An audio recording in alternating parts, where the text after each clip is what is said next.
call to order at 9:31 a.m.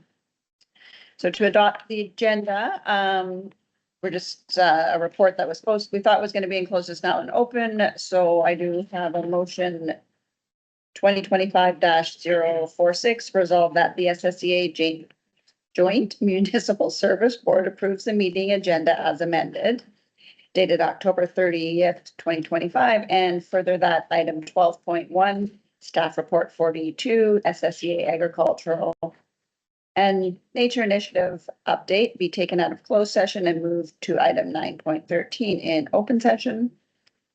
Moved by Suzanne, seconded by Mark. All in favor? Do we have any declarations of pecuniary interest? Oh, okay. So item 4, approval of past minutes. Minutes of the special board meeting of the SSEA Joint Municipal Service Board held July 2nd, 2025. Motion 2025-047 resolved that the SSEA Joint Municipal Service Board approves the minutes of the special board meeting of the SSEA Joint Municipal Service Board held July 2nd, 2025. Any questions? No. Okay, moved by Suzanne, seconded by Lori. All those in favor?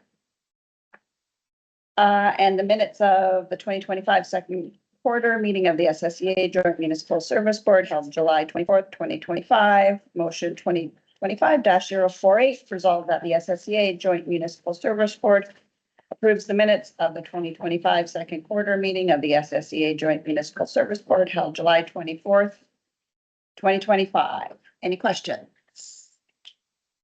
No. Moved by, sorry. Moved by Barry, seconded by Mark. All those in favor? All right, business arising from the minutes. Thank you, Madam Chair. There was a number of items, several we haven't moved on yet. So I know Member Norris, you indicated we should reach out on the comp review to see what other municipalities are doing and to see if we could tag along on that. So that is, we're going to be still planning to do that. The other item, summary report for budget, and budget has gone out to each municipality. The budget letters have all gone out, and budget deputations for those that have asked for them have all been scheduled. And the strategy for a contract has been obviously is in motion. I think they've talked to MCAs. We'll talk about that a bit later, but those are the business items. Any questions? That's no. Okay. All right, the Severn Sound Source Protection Authority meeting. So motion 2025-049 resolved that the SSEA Joint Municipal Service Board meeting be suspended to allow the Severn Sound Source Protection Authority meeting to proceed at 9:34 a.m.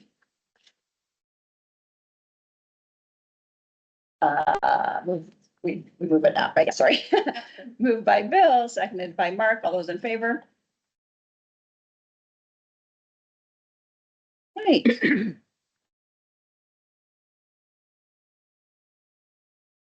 So, sorry. Yes, go ahead. Just gonna wait for that's gonna pull up the presentation. Oh, okay, perfect.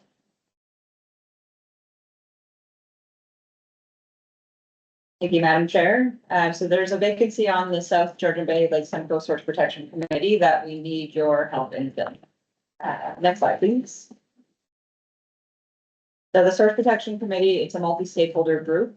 The committee in our region is made up of 22 members plus a chair. There's 1 First Nation representative, 7 economic, 7 public, and 7 municipal representatives. The way that those people come to be is the chair is appointed by the Minister of Environment, Conservation and Parks. It's currently vacant, but the First Nation representative is done through a band council. The 7 economic and public representatives are filled through a process similar to a job application. And the 7 municipal representatives, I'm going to walk you through how that works shortly. All of this is done as per various regulations under the Clean Water Act. Next slide, please. So the role of the committee has changed slightly over time. In the beginning, the role, it was up to the committee to create the terms of reference, just describe the work that was to be done, who was to do it, timelines, cost, all that fun stuff. A point of they order, have- Chair. It's Councillor Bochek here. The slideshow is not advancing. We're still on the first page. Oh. Thank you. You're welcome. Yeah, no, Lex was, he's looking into it right now.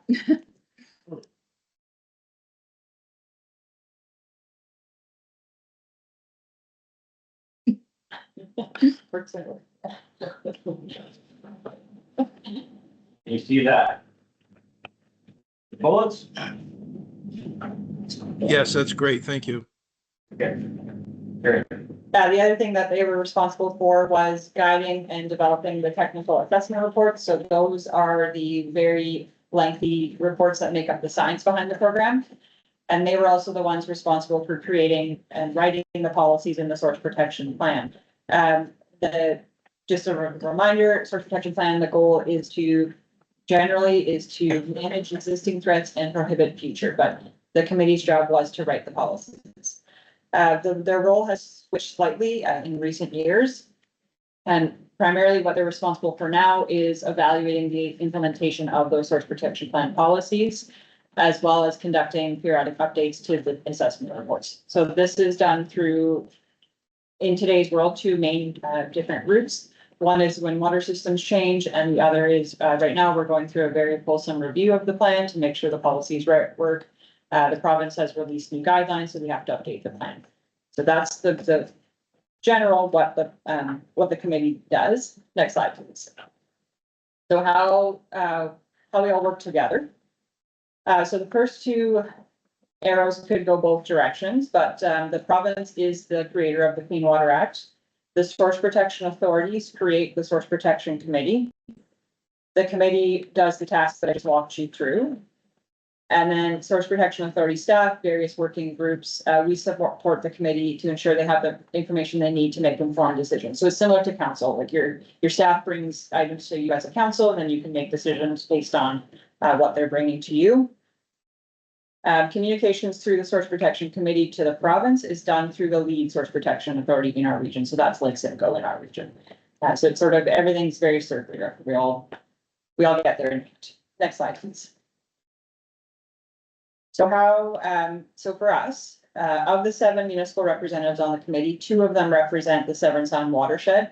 One of those has their term coming to an end. That person is Jeff Hamlin. He's the manager of capital projects at the town of Penetanguishene. He has expressed his willingness to remain on the committee. However, we still have to go through a selection process. So the process that was completed, again, it was spelled out in regulation, so we followed what we're supposed to be doing. But a letter was sent to all the member municipalities, CIOs, earlier this month, asking for any nominations. No other names were put forward besides Jeff Hamlin. So we don't have to vote today, but what we're asking from you today is to approve his reappointment to that committee. He will be, so the terms of their appointments are for 5 years. And Jeff, or Mr. Hamlin, would be representing the Severn Sound, all of you, from a municipal perspective. We do have, that second person is Michelle Jacoby. Her term is not coming to an end yet, so we have 2 representatives. Next slide, please. So although not a part of this presentation, a staff report, as I mentioned, the economic and the public sectors are done through similar to a job application. That is ongoing right now as well. So Julie was a part of that selection process, but the appointments to the committee are done through the Lake Simcoe Board. But just for your knowledge, what's being proposed is 2 new members, 3 returning members in the economic sector, and 4 returning members and 1 new member for the public sector. Any questions?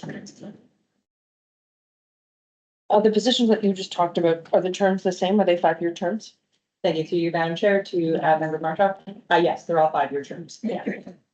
So we do have a mix. There is some people that have been on the committee from day one, and they've stayed. So I think it's, I don't know, probably they're 15 years in at this point. But yeah, they're all 5-year terms. Follow up. Is there a cap in terms of consecutive or amount of time that they can stay? Thank you, Madam Chair. No, there's no cap. Yeah. As long as they're interested, there is criteria that they have have to live or work in the watershed. So I'm kind of flipping a little bit. So on the 4 returning members in the public, one of those members used to be an economic member, but he's now retired. So he can't sit in the economic. He has to switch over to the public. So there is some criteria of that they have to meet to be on that committee, but nothing in terms of that time frame, as long as they meet the other criteria. Okay, thank you. Member Bocheck? Thank you. Just a quick question. Being that I sit on the board, I'm wondering, at the end of a term of a municipal council, can you stay on as a board member? As a member of the public? Thank you, through Madam Chair. I'm not confident in this answer, but I would assume yes, as long as you still lived and worked in the watershed. So that as long as you met the other tests, potentially, but it might be a case by case. I don't believe we have any current members of council on the committee. Okay, thank you. I know that I'm on the board, but not necessarily on the committee. Correct. Thank you. Any other questions? Okay, we're gonna circle back because I forgot to adopt the agenda. So, motion 2025-007 SSSPA. Resolve that the SSSPA approves the meeting agenda dated October 30th, 2025. Moved by Bill, seconded by Mark. All those in favor? And a little late, but any declarations of pecuniary interest? All good, okay, approval of the past minutes, the minutes, for the April 24th, 2025 were approved at the July 24th meeting, so we do not need to do that. And now we are on to item 5, which is heard from Melissa, thank you. So the motion 2025-008 SSSPA. Resolved that the presentation and staff report number 05-25 SSPA presented by Melissa Carruthers, Manager Source Water Protection, RMO-RMI, regarding the appointment of members to the South Georgian Bay Lake Simcoe Source Protection Committee be received from information, and further that the reappointment of Jeff Hamlin to the South Georgian Bay Lake Simcoe Protection Committee for a further 5-year term be approved. Are there any questions or comments? Nope. Moved by Lori, seconded by Suzanne. All those in favor? Thank you. Okay. Oh, did I miss one too? Just a point of clarification if I may. Yes. Thank you, through the chair. I just want to make a point of clarification. So one, as you noticed, we moved out of the SSEA board meeting into an SPA board meeting. And that is why Councillor Bocheck is now the voting member. He is the voting member still on the SPA. And so Councillor Gratiano is not a voting member on the SPA. So when we go back into the board meeting, Councillor Bocheck will can stay on to watch the meeting, and Councillor Gratiano will become the voting member. Thank you. As a Thank point you. of order, then should I just not put my hand up then until? Correct. Yes. I'll get on the wall until we move over. Thank you. Thank you. Okay, on to item 6, the drinking water source protection Q3 updates. Thank you, Madam Chair. Since you're pretty, your standard update that I bring to you every quarter, you've got the staff report in front of you, but just a quick overview of the numbers from a risk management perspective in Q3. We've answered 44 inquiries, commented on 13 development applications, and attended 5 consultation meetings. So development in your municipality is not slowing down, that's for sure. From a source protection authority perspective, continuing to fulfill our obligations and working on water system changes within the Township of Severn, Tiny, Springwater, and it's early days, but working on some stuff in Penetanguishene as well. Although not in the staff report, it does tie back to the process for water system changes, but I just wanted to bring to your attention that there are 2 separate Environmental Registry of Ontario postings currently out for comment that will impact this Clean Water Act. It's Bill 56, Building a More Competitive Economy Act. cursory looked, it looks like they're proposing to change approval timelines at the ministry, which might not be a bad thing. So that we're looking to put 120 days approval time over to them, which in my experience, we've been waiting months, if not a year. So that's a huge improvement in my perspective. And potentially changing approvals for some of the more simple ones to the source protection authorities instead of the ministry. So that would also take it up. I've only done cursory, so I don't know what the bad is yet, but on the surface, it looks pretty promising. But I know that all of your, I believe the clerks have received notification of these. There's an information session happening, but just wanted to bring to your attention that we'll be participating in those information sessions and providing comments out to the ministry office. So just an FYI at this time. Any questions, comments? No, okay, sorry. Staff report number 06-25 SSPA from the SSEA Manager Source Water Protection, RMO-RM RE Drinking Water Source Protection Update, motion 2025-009 SSSPA. Resolve that staff report number 06-25 SSSPA regarding an update on SSEA drinking water source protection activities during Q3 of 2025 be received for information. Moved by Bill, seconded by Lori. All those in favor? Yes. Go ahead. Thank you through the chair. I just want to clarify too, that all member municipalities except for Springwater are using Severn Sound. So Melissa is the risk management official and inspector for your municipality. Springwater, you use City of Barrie. So Oro-Medonte, you don't use the Conservation Authority, you use us. So just a point of, again, of clarification for members. Thank you. Suzanne? So just on that point of clarification, with this new bill, potentially it could increase the demand possibly on Melissa and from municipality perspective, if they're looking to, I don't want to say offload, that might not be the right terminology, but give more authority with that increased workload. Is that something is that a reality of what could happen with this bill if passed? Through you, Madam Chair, to Member Marchand. It's early days. What I will say is that because we have a very large region, so we have a lead source protection authority in our region. Typically with these water system changes, I'm gonna say the short answer is maybe a little bit. The longer answer is probably, instead of it going through the province for approvals, it'll probably go through like Simcoe for approvals. So there'll still be those back and forth, maybe a little bit, but I until it's, approved and I've gone through it, it's hard to say, but probably not like significantly more. Thank you. I'm sorry. Yeah. And if there is, I think we'll be back at this table. Thank you. Okay, so moving on to item 7, best practices for source water protection program funding. Thank you, Madam Chair. So you've got staff report in front of you. A bit of some good news. The province has released a call for proposals for applications under the best practices for source water protection program. So this program, it's aiming to protect drinking water sources not currently protected under the Clean Water Act and our source protection plan. We're planning to submit 3 projects, so we can submit up to 3 projects, each at 100,000. We're still working through the budget to finalize, but we're, hopefully we're successful. We set it up so that each of you will get a benefit from this program.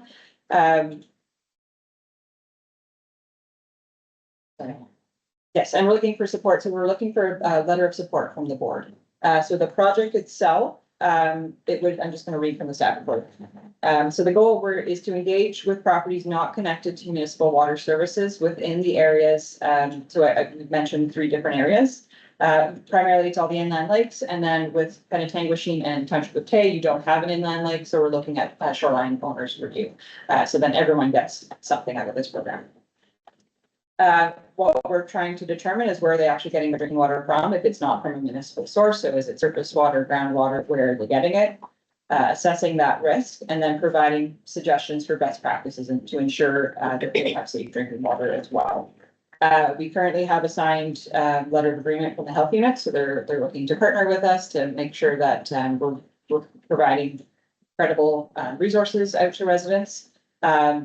In principle, Lake Simcoe Region Conservation Authority has agreed that we can subcontract a small amount of time from their hydrogeologist so that we can help with the risk assessment part of it. But for today, yes, we're looking for, if you're willing to sign a letter of support for this project. Any questions, comments? Thank you. For this project, it's funded. So there's for one of the $300,000 for each area. So it's funded through a grant or application. Thank you, Madam Chair, to Member Meredith. Yes, so none of this would be coming out of SSEA current budget. It would all come through the fund. So generally, when we apply for grant funding, there's caps on various like staff time or admin or whatever. The only cap they have on this one is the $100,000 for each project and 10% admin, but it can all go to staff time and it can't go to grant funding. So we can't say like, okay, you do this and we'll give you money to do that. That's the only we can't do at this point. But currently it looks like everything we need to do this project would come from the fund. So nothing's coming from SSEA budget. Perfect, thank you. Suzanne? Sorry. Nope. I certainly will be supporting. I think our track record with grant application is pretty darn stellar. I know that's another report coming, but this group has a really strong ability to write and receive funding for these grants. I do appreciate that you looked at it from a joint municipality perspective and that this is really sharing all of the ability or sharing that funding to ensure that all of us are being covered through this application. So I do appreciate that. So good work on that. Thank you. Brian? Thank you. And just a point of clarity, if I may. As you're probably aware, less than 5% of our township has municipal water, and the rest of it comes from groundwater or sourcing from inland lakes or sourcing from Georgian Bay. I'm just wondering if this program would cover the testing of that as well too, just so I can get some sort of idea of the value. Thank you, Madam Chair. Yes, in principle, yes, that's the intent, is to take a look at, it's going to be a bit of a case by case, and once we get in there, seeing what's happening, but, you know, where's water coming from? So just all the ones that you've just mentioned, you know, is it a groundwater? Is it surface water? Is it Georgian Bay? I think our intent is, you know, we've targeted certain areas right now because we have to for the fund. But whatever resources are available or created, the intent is that they can be used more broadly. So, you know, if you're not in one of these areas, but you are a shoreline owner, or you have a well, or you are pulling from the lake, or any type of lake, you know, the resources would hopefully still stand. So that's the intention. That's great. Thank you. Any other questions, comments? All right, so the motion on the floor is 2025-010-SSSPA. Resolve that staff report number 07-25-SSEA regarding the best practices for source water protection program funding be received for information, and further that the board supports this application and directs staff to develop a letter of support for signature by the chair and vice chair to be included with the application. Moved by, did you I'll question? move, you know, Okay. ready to move. Moved by Suzanne, seconded by Barry. All those in favor? Thank you. Do we have any other business? No. Okay, so, to adjourn this meeting, motion -2025-011-SSSPA resolve that this meeting of the Severn Sound Source Protection Authority held on October 30th, 2025, adjourn at 9:55 a.m. to meet again at the call of the chair. Moved by Mark, seconded by Brian. All those in favor? And thank you. Okay, so now. And We're on 5.1, right? Or am I already past that? All right, perfect. 6.1. Okay, so, the strategy court progress update. Oh, no, oh, so I do, okay. So. All good. So reconvening of the SSEA Joint Service Board meeting, motion 2025-050, resolved that the SSEA Joint Municipal Service Board meeting reconvenes at 9:56 a.m. Moved by Bill, seconded by Mark. All those in favor? All right, now we're on to 6.1 Strategy Corp progress update. Thank you through the chair. The presentation and slide deck is being, at the direction of the chair, being moved to a special meeting as it was felt it deserved more time and more opportunity for those of you to have a look at what they're submitting and then provide opportunity for a fulsome conversation around that. So what I can do right now is give you an update as to the process and where they're at in the process. So they have interviewed all of your CAOs to this point and have compiled all the feedback from those interviews. They have worked on drafting, looking at options and drafting formula options. So funding formula options, including maintaining the existing, obviously will be part of the review, the options that they'll bring forward. They have submitted to staff the first draft of the letter of agreement review. So comments from them, mostly housekeeping items, but items that are in there as well. So that will also be included in the discussion.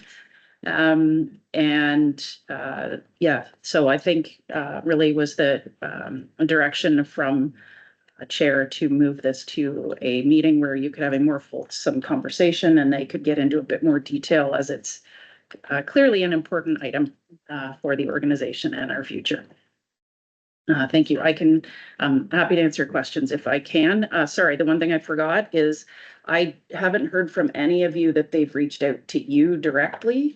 If they haven't and you'd like them to, or you'd like to reach out to them to provide your input, similar to the conversation they would have had with your CAOs, happy to encourage them with some contact information to make that happen, or vice versa, give you the contact information to reach out to the two folks that are leading the interviews and feedback. Thank you, Madam Chair. Any questions, comments?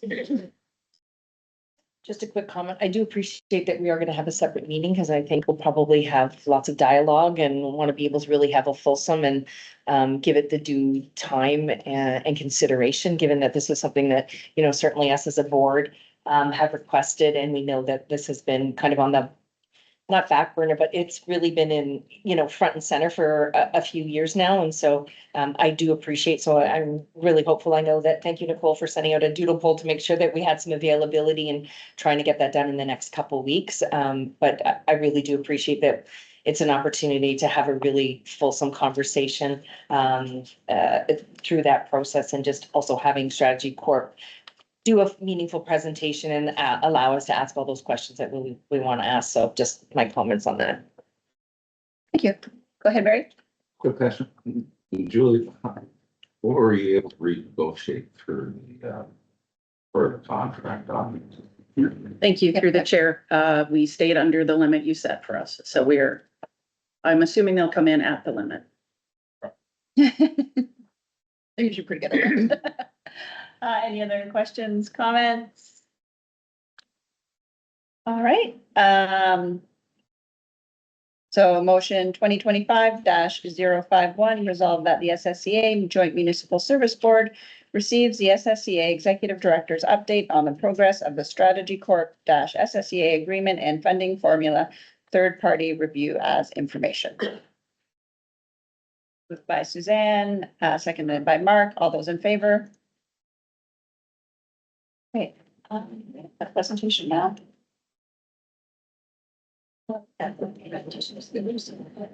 Okay, so we're going to do this right now. Okay, sorry. Okay, so on to SSEA business. So the third quarter 2025 infographic.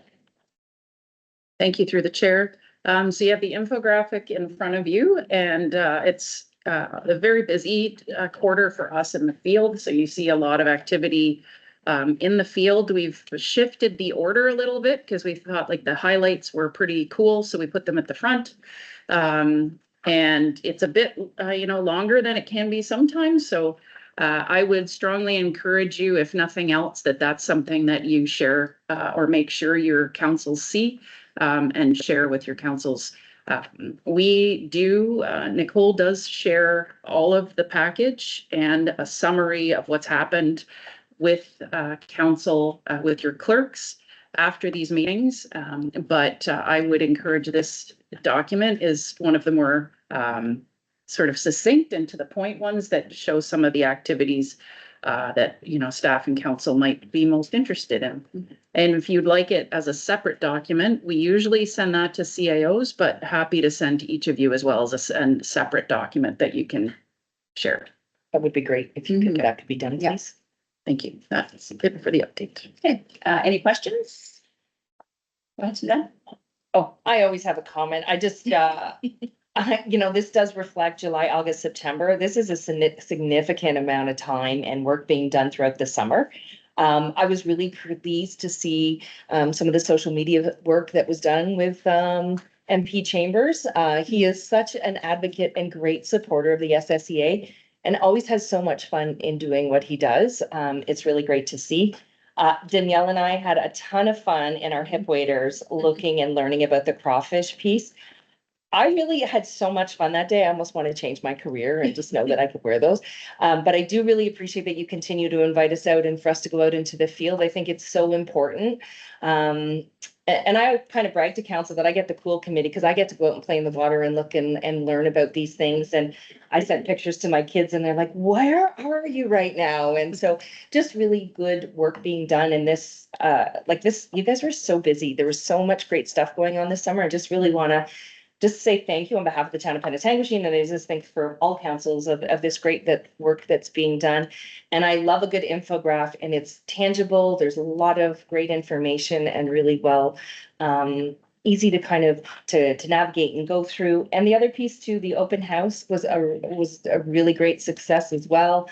A lot of great questions, a lot of great, really busy. I think there was a lot of individuals who learned a lot about the work that is being done, and some great conversations with community members who were there that were really excited and really engaged. So just kudos for a great third quarter and the continued work in our communities, and your visibility in the community is what for me is what really, really stands out. So thank you for that.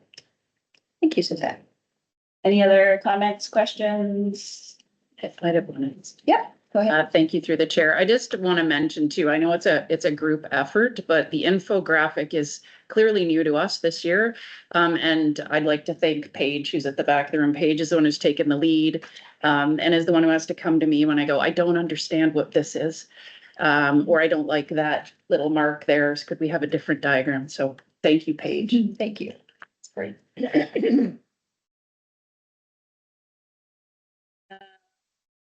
Okay, so motion 2025-052 resolved that the SSEA Joint Municipal Service Board receives the third quarter 2025 infographic for information. Moved by Lori, seconded by Bill. All those in favor? And moving on to the SSEA financial reports. What Judy? Thank you, Madam Chair. We have the report before you. We are in a net revenue position. Mainly because of the external funding, which is in a separate report that we've secured in 2025. Core spending is on target. Projects are tracking favorably as well. There are certain items that aren't included in these financial statements as we progress through to year end, including deferred revenue, because some of the projects that receive this external funding will be carried over from year to year, and so some of this revenue will be deferred to 2026 as well. Thank you, Madam Chair. Any comments, questions? All right, so motion 20. Oh, sorry. Quick question on the On the. Sorry, the benefits. Are we on that one or is that, that's the next one? Okay, Two for now. all right, never mind. Okay. Very, Unrelated, but still have the groundwater project going. And I know I talked to that Gary, and I'm gonna say that in the spring. Is there any update on any of this, Julie? Where we're at? go ahead, Julie. Through the chair. So all the correspondence we get is likely similar to what you're getting, and it doesn't look like they have the grant even secured yet. So that's been 5 years now. And the agreement we signed to work with them is we're in year 2 or 3 and no feedback. So I would suggest it's not significant on our landscape right now. Same Just for you. wanted to check and see if you've heard it. Yeah, we would let you know. No, that's great. Yeah. Appreciate it. Or you want to talk. No, all good.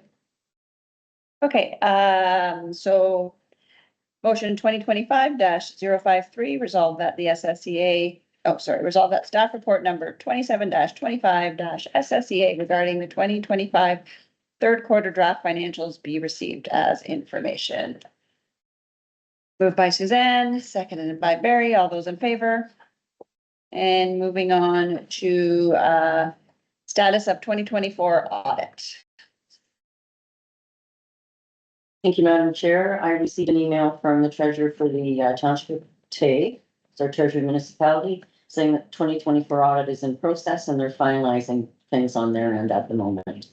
I'd also like to add that the board hasn't approved a motion for approving the auditor for 2025 yet, because at the moment, TAG is deciding whether they're going to request an extension for the current auditor or go to RFP. So we'll wait to see what the outcome of that is, and then we'll bring that to the next meeting.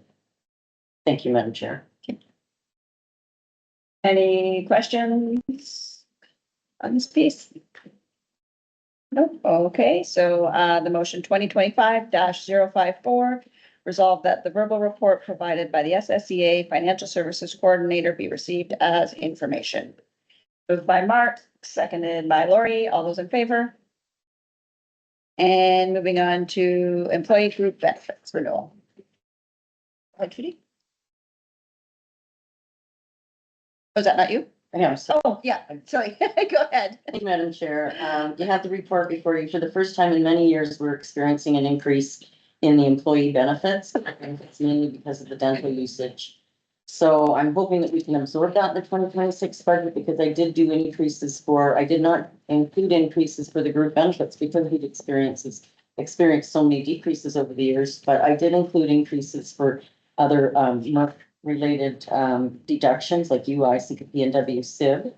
And so we just have to wait and see what those come in at, and they could balance each other out and we could be fine, or we might be a little bit over budget, but we'll continue to monitor that as the year goes through in 2026.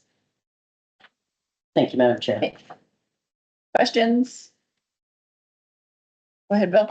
Question, and just curious on how aggressive we were. I know there was, as you mentioned, we haven't had increases, there's been increases in the past. The reason I ask how aggressive we were to go at status quo without the increase in our benefits, and the reason I ask is we were just at a meeting recently in the town of Midland with Sunlight.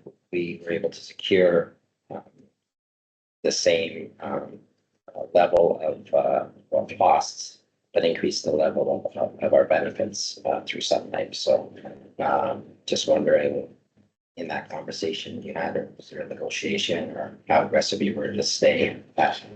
Just curious. Through the chair to member Meridis, we have Mosey and Mosey as our employee benefit plan providers, and I imagine the town of Midland still has that. So they do the negotiations on our behalf. So initially they came in at like at the 9-month projection, they came in at 11%, and now they've come down to 7.7. So they do that negotiation on our behalf, and they've been quite successful over the years. And I know Midland and a number of municipalities use them, and they've been, yeah, they're quite good at doing that. So Okay, so just follow, so it's the town of Midland would be negotiated, or like through, The consortium of benefits. is that what it is? Yeah. Okay. Yeah, the consortium and most of the Simcoe County municipalities use Okay. Noisy. Okay, Mhm. thank you.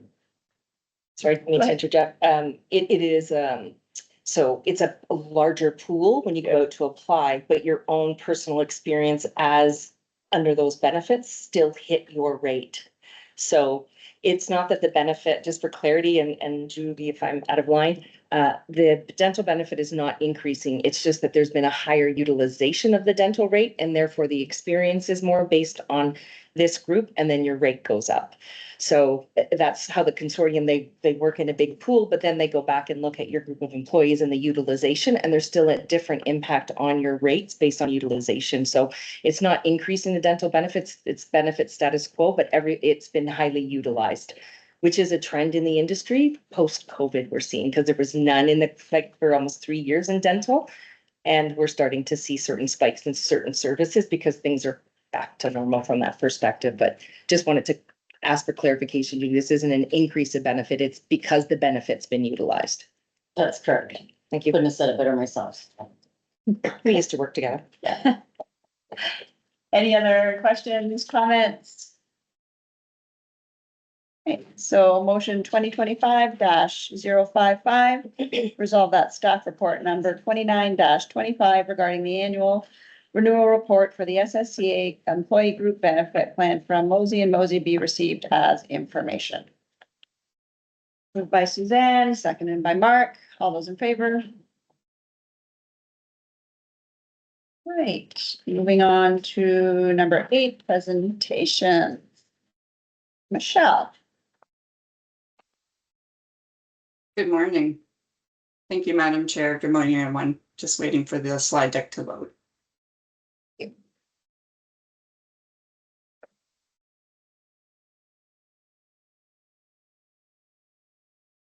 Okay, just clarify that everybody can see the first slide.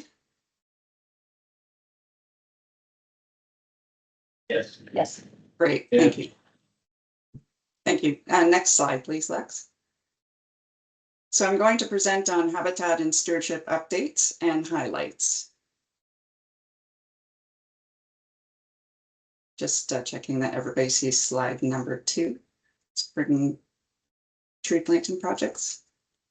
Yes. Yes. Okay, great. It's not advancing on my end, so I just wanted to be sure. Great, thank you. In spring, Travis, our watershed stewardship specialist, coordinated our 2 tree planting programs, and more than 12,000 seedlings were planted. For our community tree planting, volunteers included youth and adults, and 100% of the cost of those tree seedlings, more than $4,600, was funded through an MOU that we have with the County of Simcoe. That's a multi-year MOU. It was also the 18th year we ran the tree seedling distribution program. And thank you very much to the municipalities for assisting with promotion and helping with transportation and distribution of seedlings. We couldn't offer the program without the support of your councils and staff and the use of your facilities. So thank you very much for that. And this year, that program, the tree sales were brought in just shy of $25,000. Next slide, please. Emma M., our part-time biodiversity enhancement intern, has been working this summer and fall with municipalities and local schools to plan and implement naturalization projects. Our Biodiversity Enhancement and Education Parks Project, or BParks for short, is supported by a $10,000 grant from TD Friends of the Environment Foundation. And in early October, native plants were planted at, the updated tally is actually 21 municipal sites, and that was across all 8 municipalities. Thank you very much to Board Chair Alexander and board members Taylor and Hutcheson for helping at BParks planting events this fall. We really appreciate your hands-on support. We also Michelle, can you hold for just 1 sec? The Yes. slides aren't advancing for the people online. Yeah. Okay.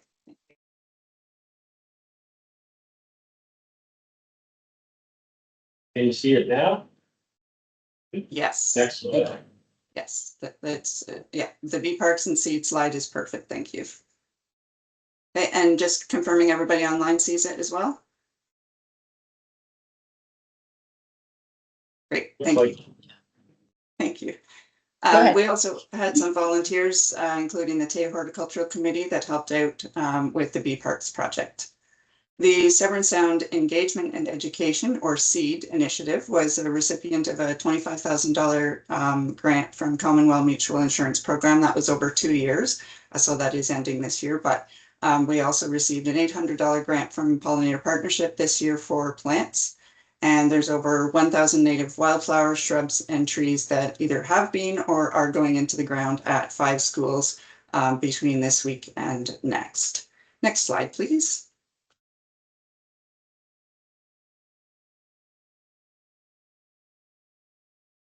Not seeing the slide advance on our end. Oh, sorry, it's there now.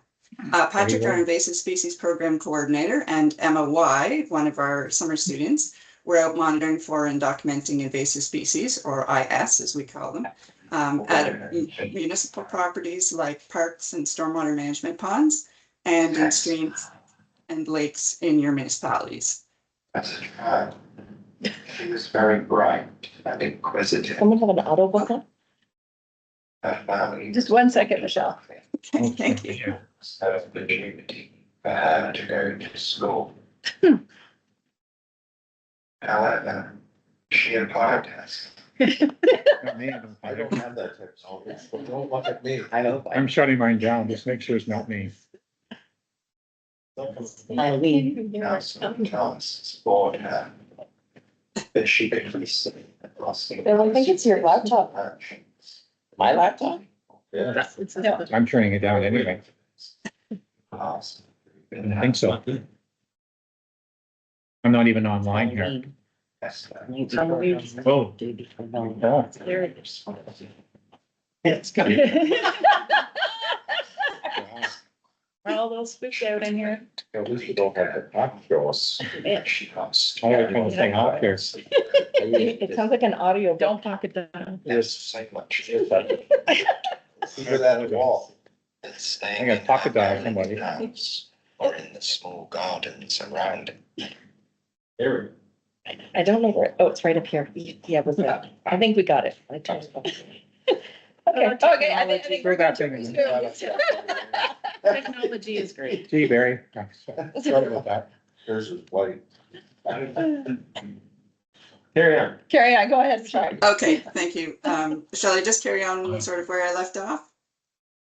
Yes. Okay, thank you. So Patrick and Emma Y, our summer student, pulled, cut, and collected invasives at management events across the watershed, targeting priority aquatic and terrestrial species, and they attended a slew of local events as well. In terms of funding, we continue to benefit from a partnership with Ontario Federation of Anglers and Hunters, who this year supported 8 weeks of MOY's 16-week summer contract. We received a $3,000 micro grant from Invasive Species Center for Community IS Management in Tay. And recently, the Invasive Species Center approved an application for $50,000 for phase 3 of the multi-year collaborative Severn Sound Municipal Roadside Phragmites project. This money is being divided between SSEA and 4 of our participating municipalities for frag management that they would undertake.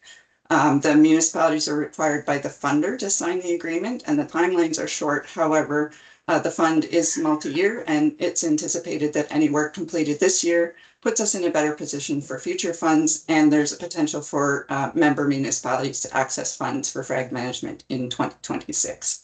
Next slide, please. SSEA was approved for $100,000 from the Provincial Great Lakes Local Action Fund for the Hog Creek Stewardship Project, which ends in December. We also received $5,000 from Huronia Community Foundation to help with purchase of citizen science equipment and monitoring kits. There are 4 municipalities in the Hog Creek watershed. It's largely in Tay, but there are portions also in tiny Oro-Medonte and Springwater at the headwaters of the Hog. Travis has been doing broad education and outreach, including some public information sessions with Watersheds 101 and stewardship related presentations. He's also been conducting site visits and developing stewardship plans and engaging several community members in citizen science data collection.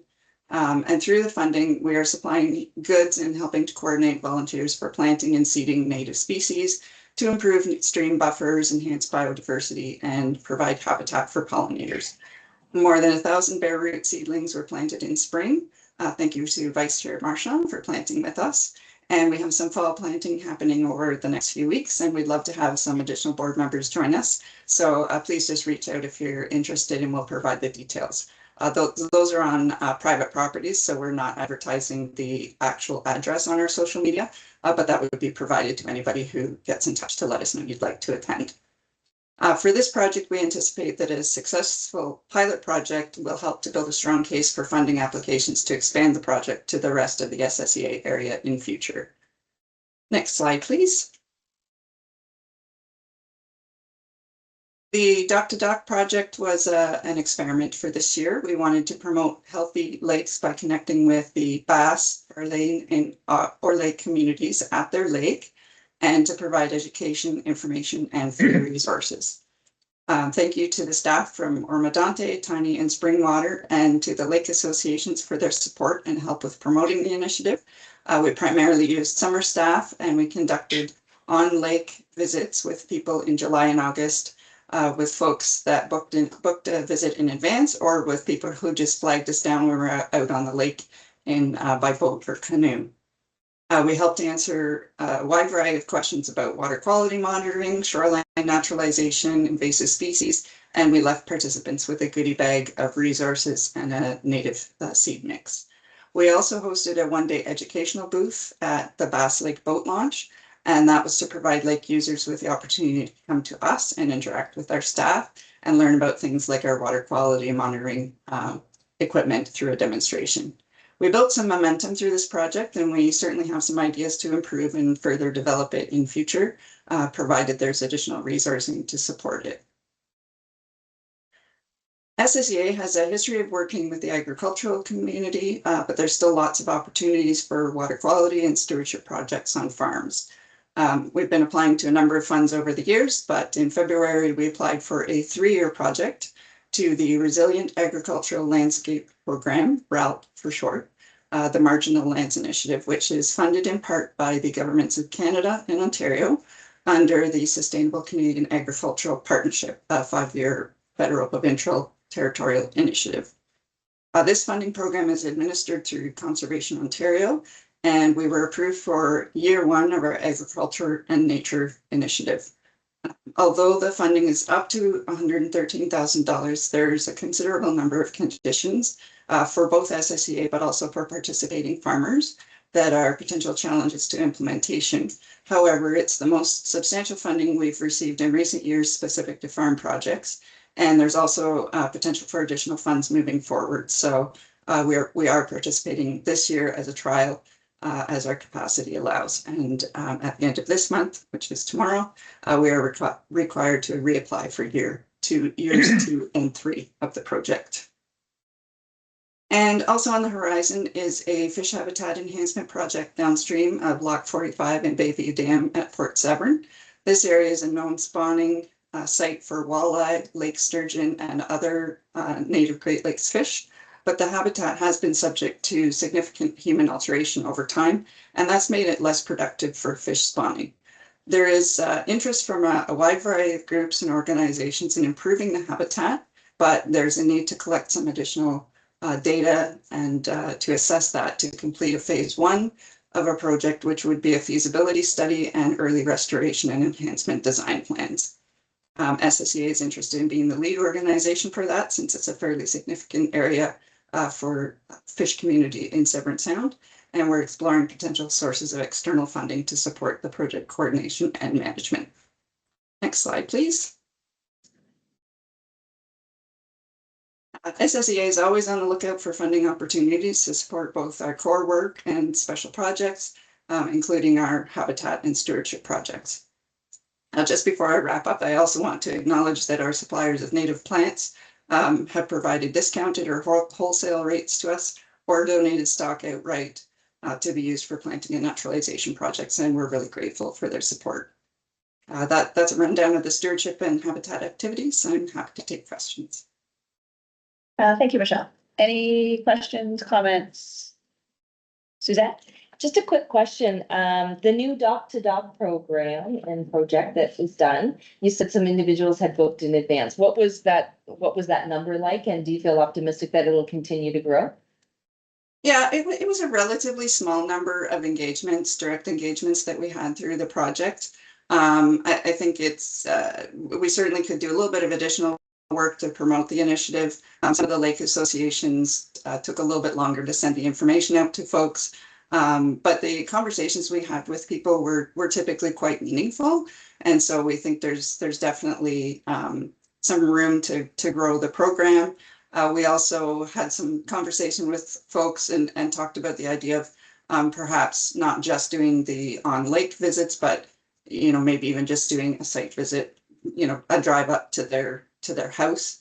And that would be, for example, useful for people who are on back lots who aren't directly on the lake, but still, utilize the lake and some of those resources. So we've definitely got some ideas on how to improve the project moving forward. We were largely using our summer staff to go out and do these visits. And we were reliant either on taking our canoe out, which is fairly slow on the lake, or borrowing a canoe. In the case of Far Lane and Bass Lake, we actually had volunteer boat drivers who took us out with a motorboat. So that was definitely helpful. But I think we certainly could, we'd like to engage more people. But the conversations we had were generally quite meaningful and gave us a lot of feedback. Great, thank you. Any other questions, Julie? Thank you through the chair. Just a quick comment to add to what Michelle just mentioned. So hopefully what you heard her say is that this is all done with external funding if we get it. So this is the core people support the program, but we don't do dock to dock unless we get money for summer staff or money for resources from external funds. So that's an example of the leverage of your core to do those kind of programs. The other thing is with any stewardship program, as you might imagine, it takes some time to build momentum. So year one is always the hardest year. Then people hear about you. Another cottager might hear that, oh, it's okay to let them come. They don't do anything to you. You might get a plant. And so it's always better if you can continue to build on that momentum and not just continue to have these pilot projects that end because we can't find funding. Thank you. Thank you, Julie. Question, any other questions, comments? I just have a quick comment about the Bee Parks planting event. It was very well done. It was one of the days that I'm sure everyone can understand that, especially that works full time and does this sometimes. I signed myself up for stuff and I'm like, I don't have time. Why did I do this? So I showed up a little stressed and just had an amazing couple hours digging in the dirt and left with just relaxed and knowing I'd done some good work. And so again, I know it's hard to squeeze in some of this stuff, but it is really important and you always leave feeling, like it was very worthwhile. So thank you for that.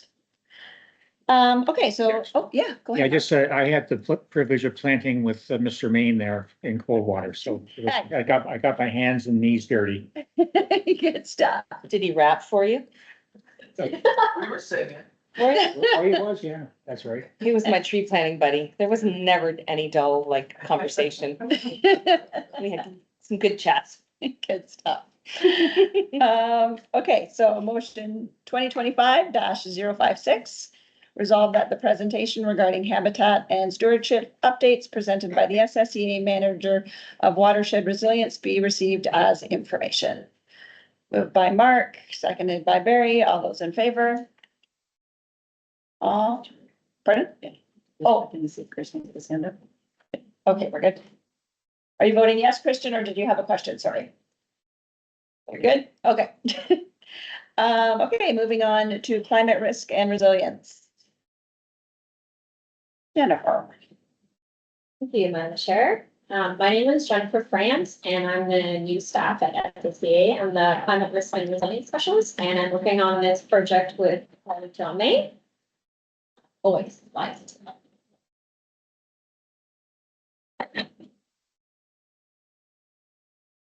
So next slide.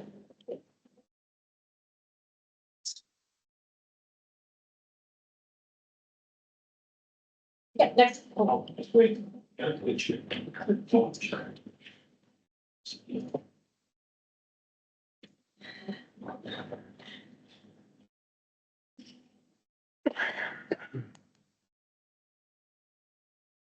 See that? Slide? Yes, I have a yes from online. Oh, did, it's just, okay, it's one more time. Slide. Okay. Try that. Next Okay. slide. Yes, next slide. Okay. So SSEA received a municipal climate resilience grant from Intact for this 2-year project. So the Severn Town Watershed Community Flood Risk Review, also known as its project name Flood Ready Severn Sound, aims to help local municipalities build resilience against flooding and address flooding risks due to extreme weather events and climate change. So this will be a regional flood risk assessment reviewing municipal flood management policies, and the main project components are community engagement and education, community flood risk review and prioritization, and finally flood preparedness strategy. Next slide, please. So the flood risk review will look at different types of flooding risks, riverines such as Coldwater, North Severn, and Wye Rivers, shorelines such as Severn Sound, Georgian Bay, Lake Simcoe, inland lakes such as Oro Lake and Bass Lake, and rain bomb events, looking at impacts to community and drainage systems. So this review aims to identify and highlight priority areas within the watershed that are most at risk of flooding. And the goal is to provide a high-level assessment to help municipalities and partners prioritize where floodplain mapping should occur in the future. And so this approach ensures efficient use of resources and targets the areas with the greatest need for an in-depth study and mitigation. So the intended long-term objective is to reduce flood risks, protect assets, and improve public and municipal preparedness within the watershed. Next slide, please. So this project is intended to achieve the first milestone of the federal flood mapping framework and positions our partner municipality for further flood analysis. So further steps such as LiDAR and floodplain mapping can be very costly. So this initial step in flood risk management will help guide future technical studies. Yes. As part of the Flood Ready Severn Sound process, a working group will be formed, which will consist of partner municipalities, CAs, and stakeholders. And we've already reached out to them, and we have our first working group meeting that will be happening in a couple of weeks. There'll also be direct engagement with the community survey, 2 stakeholder meetings to gather stories, pictures, and concerns. So Midland, Penetanguishene, Tynete, and Severn are without comprehensive flood policies. As an Oro-Medonte and Springwater, they work with their CA partners on flood mapping and development regulations. So this project will provide a multi-jurisdictional policy review, understanding the complexity of municipal policies and CA regulations. It's important to note that this is not a floodplain mapping project, but rather a foundational step to fully assess risks and position municipalities for flood analysis. Next slide. So the flood preparedness strategy will outline actions, policies, and resources to reduce flood risk to partner municipalities and the broader community. It will address municipal operations to improve emergency response, infrastructure, and review related policy and planning documents. We will also work with the community on flood preparedness through education and preventative actions. For example, Intact has some good flood preparedness infographics that we can use. So we don't want to reinvent the wheel, but to see what's out there and use it. Next slide, please.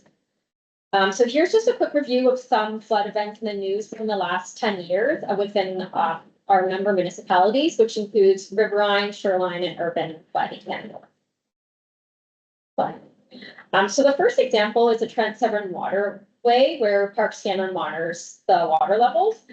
Here you have Hamlet Bridge and Severn River, and as you can see, in the spring of 2018, they had very, very high water levels. It was almost reaching up to the bridge.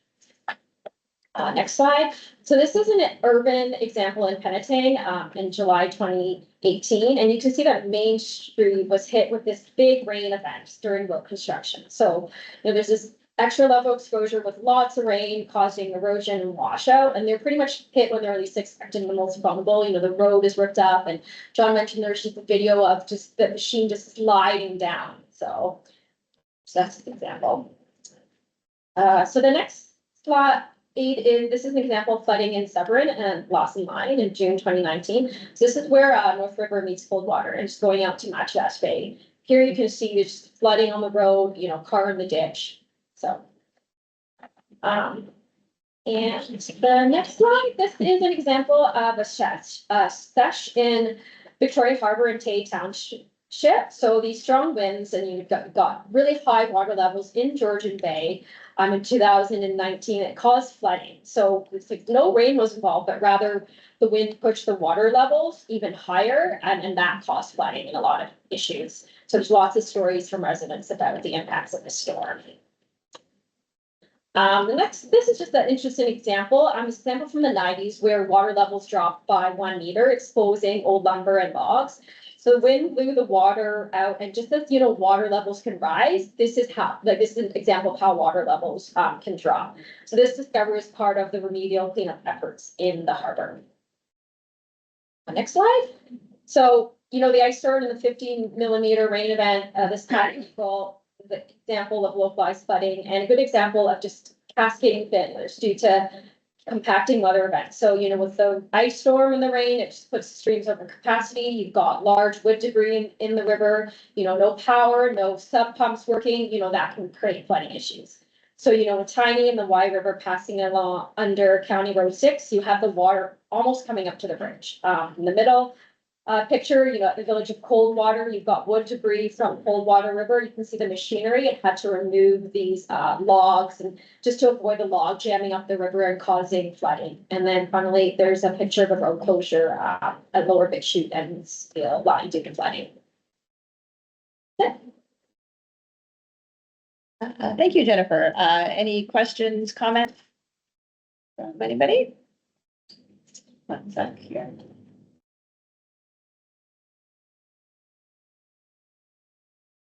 There we go. Okay, Welcome to the team. yes, welcome. So motion 2025-057, resolve that the presentation regarding the Severn Sound Watershed Community Flood Risk Review presented by the SSEA Climate Risk and Resilience Specialist be received for information. Moved by Barry, seconded by Suzanne. All those in favor? Okay, moving on to corporate administrative updates. So we're starting with the staff report on Maple Leaves Forever.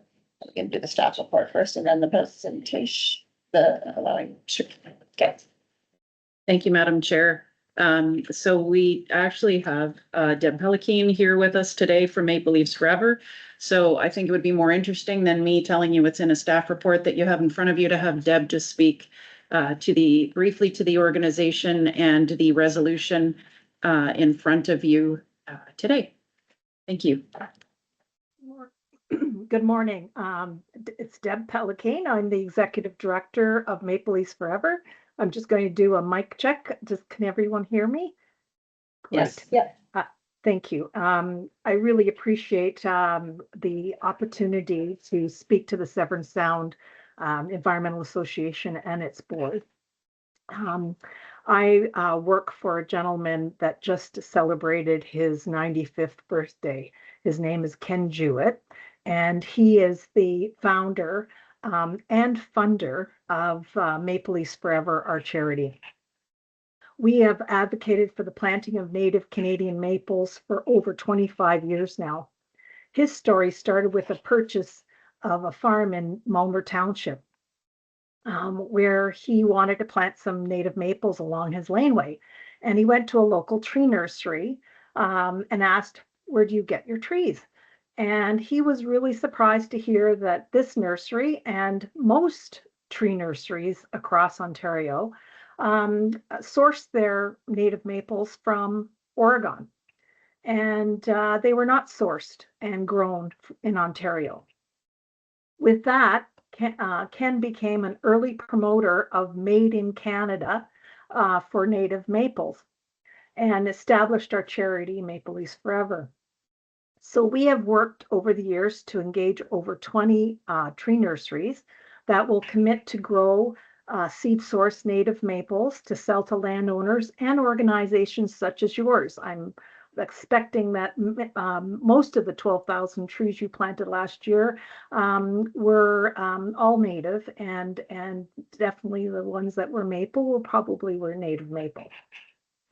And as well, through a tree rate break program, we've supported the planting of almost 140,000 native maple trees, which equate to about 1,200 kilometers of maple-lined roads and laneways in Ontario. To commemorate us reaching our 25th year anniversary, we developed a new video, and the chair has kindly agreed for us to show it. And I think Lex was going to key it up for us right now. So if we could watch that little 2-minute video, that would be great.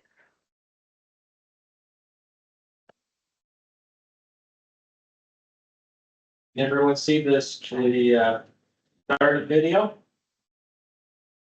Yeah. What do we think of as Canadians to identify? We think of the maple tree. Not the tree, the maple leaves, the maple syrup, it's just a part of our whole heritage. I'm Ken Jewett, I'm the founder of Maple Leaves Forever. I was born in Toronto, Ontario. Our native maples were disappearing from the landscape of rural Ontario.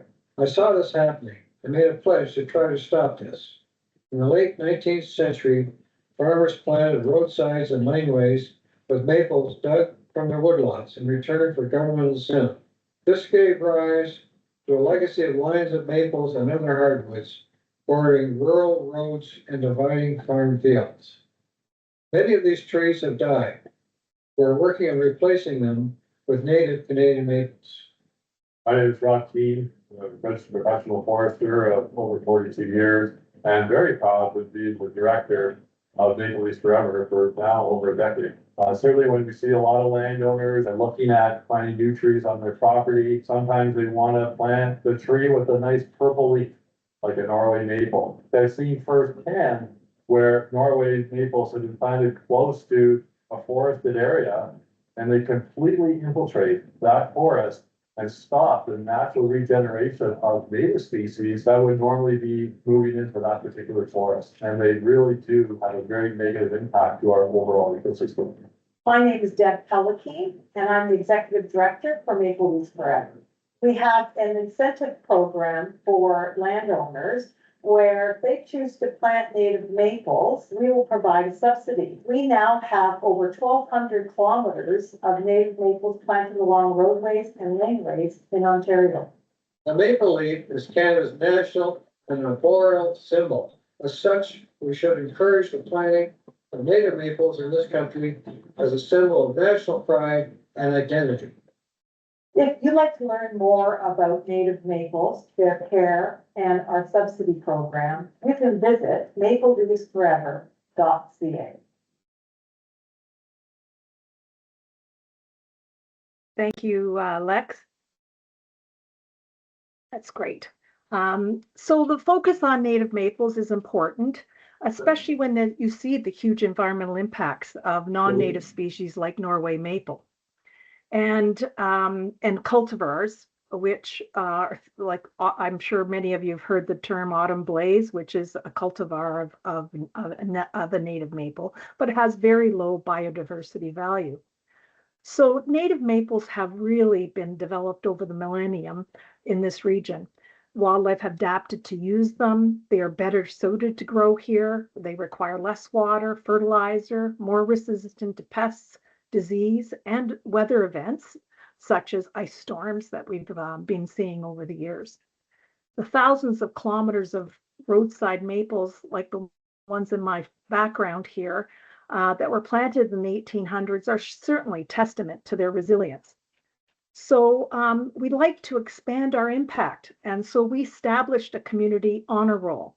And we want to recognize organizations and municipalities that commit to planting only native maples when a maple is called for in a tree planting program. So today, our goal is to further expand our impact by encouraging the Severn Sound Environmental Association and all its member municipalities to join our Maple Leaves Forever Community Honor Roll list. We hope you will do this by adopting the resolution found in your staff report. And maybe at this time I can ask if there's any questions or about the work of our charity or our community honor roll. Thank you, Deb. Do we have any questions around the table? Go ahead, Barry. Thanks. Great presentation, Deb. The only suggestion I can make here, and we're saying native maples, if we can get some proper names in front of those maples, whether it's sugar maple, something along that. Everybody knows here in Ontario, Norway maple. They don't know where it came from, but Yeah. everybody recognizes the name Norway. So you go to a nursery, yeah, I'll take a Norway maple because that's all we know. Right. So I'm just wondering if you can name a bunch of them and Sure. maybe get some literature in there on that. Yeah. So sugar maple, red maple, silver maple are all very common species for tree planting. And it's on our website, we actually have a whole section on what are the native maples, what are their characteristics, where do they grow best. So it helps landowners decide which species of native maple is more appropriate for them and their planting location. I hope that helps address what your question was. Yeah, and that's great. You got a website that maybe we can even promote it too. Yes. So thanks. Thank you. Any other questions, comments? No? Okay, so the motion on the table is motion 2025-058. Resolve that staff report number 30-25 SSEA regarding Maple Leaves Forever request be received for information, and further that the Severn Sound Environmental Association recognizes the importance of the native maple tree, Canada's arboreal emblem, and we commit to promoting only native maple species in our seedling distribution project and to always plant native maple species where maple trees are suitable for our planting projects. And further that staff be directed to forward the resolution to member municipalities for their consideration. Any other comments? No. Moved by Barry, seconded by Mark. All those in favor? Thank you. Thank you, Dan. Thank you so much. I really appreciate your time today and the work of your association. Take care. Thank you. Moving on to 9.2, Township of Georgian Bay transition update. Thank you, Madam Chair. Have we lost the Township of Georgian Bay member? Yes. Okay. Thank you. I felt it was prudent to bring you an update as the date of their departure is the end of December. So we wanted to make sure the board fully understood that we are committed to the partner until that date, and give you just an update on some of the pieces that we remain engaged in to help the transition move smoothly, including the third-party review, which was certainly important to that municipality. The services continue, those that we offer, including attending events that were already on the books, the invasive species management piece. So I've summarized in the report all of the pieces specific to the service we continue to provide, the sustainability, Sustainable Severn Sound Project of PCP, milestones, those sorts of pieces, water quality monitoring. Our new water scientist has been sitting at the table as the Township of Georgian Bay Water Quality Stakeholder Advisory Committee has developed a new proposal for the township around how to move forward with water quality monitoring. So she's been at that table providing input from her specialty in water quality monitoring background. We will be reconnecting with the provincial government around the Great Lakes monitoring. So the monitoring we do in the open water there, Honey Harbor, North Bay, South Bay, we will be reconnecting with the province around the lab load and our, the province's commitment and their interest in us committing to that continued work, because as a reminder, the open water is a benefit to everybody. So we will be working with the province on what their lab load looks like moving forward. The drinking water source protection you've already heard of, or heard the update today. The difference in Georgian Bay is that the township, we work for the township as the risk management official and source protection authority. It is paid for by the district, so hence why Councillor Bocek is the member for the SPA. They have to also be a member on district council to represent both the municipality having the work done and the district who pays for the work. That will continue, and we've already met with staff from both the township and the district to confirm that for 2026. The other option is they have to look outside to get to hire a risk management official and inspector for themselves. In terms of budget update, as you know, you passed a budget that did not include the township of Georgian Bay. Staff indicated to us that they had included a placeholder in the event that the township changed their mind before the end of December, or council changed their mind. So we did provide a very rough estimate so that they could make sure that, you know, they had something relatively close, but indicated that clearly it would have to come back to this board to be an approved budget. As such, we are looking for some direction here today. Just clarity around when we should or should not be participating as we come down to the end of December. In things like staff asked if we would like to, for instance, come to the budget deputation. I'm not really clear on what I would be able to do there, considering we don't have a budget for them. I know I'm grateful that the staff have included a placeholder, but I probably wouldn't be able to answer questions because we did not include that in, or you did not include that in the approved budget. So we're looking for direction here today, just on some guidance, more than direction, I guess, on where as a board you would like us focusing time on that municipality as we near that transition date. Knowing full well that there is still a possibility they could change their mind, depending, again, the outcome of the third-party review or any other reason they'd like to speak to you about remaining in the partnership. I think I'll leave it at that. I think the resolutions speaks to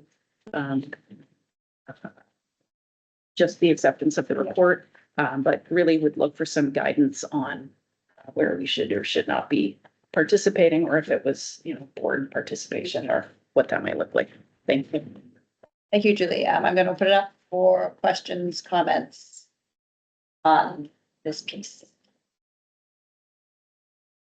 It would have been nice, sorry, to have Councillor from the municipality to give us a bit of insight around expectations. It's really hard to comment without really understanding, because to your point, we didn't build it into the budget. We received notice. I struggle providing support to say to go and be there during a deputation that may not come to fruition. But again, without Councillor here, it's really, I don't want to guess. If it's a wink, wink, nudge, nudge, yes, you should be there, then that would be great to know that. But I would not support participating in the deputation if we don't have a budget. They've made it clear that, sorry, I'm really struggling with this one without really having representation from that municipality here. Just my comments. Bill? Thank you. Did he drop off on his own, or did we lose the connection? Again, he's having some connected problems. He's trying to join again, but it doesn't look like he's back. Okay, so why don't we, Yeah, can we defer till he's defer back? to the end of the meeting, or when he gets back, and then we'll just jump right to it. Yep. Just to see where we're at. Okay. Just Bay Township. Yeah. That'd be great. Okay, so do I do anything officially, or can we just move to the next one? I think you can just move to the next one. Okay. Just defer to. Yeah, we'll just for everyone online, we're just gonna defer this to the end of the agenda in case Or when he pops back. we can- whatever, Yeah. yeah, Councillor Gratiano is able to rejoin. Okay, so the next is 9.3, a grant applications update. Thank you. Through the chair, grant applications update. Things are going well. You can see from the report for 2025, we're up to about 428,000 in external grant funding. And for 2026, 125,000 plans secured. And so those are approved numbers that there's a bunch of other money, as you've heard earlier, Melissa's working on, other folks are working on in the hopper moving forward into 2026. So some of the approved grants currently, you've heard about Intact Foundation, which is a significant 2-year grant. The Resilient Agriculture Landscape Program, which Michelle spoke to, which is Conservation Ontario, along with that's money from Canada and Ontario that's funneling through Conservation Ontario, and a number of other grant pieces as well. I'm happy to answer questions. Any questions on grants? Go ahead, Barry. Just a quick one, just clarification, the Wapshing Beach Park is a provincial park. Correct.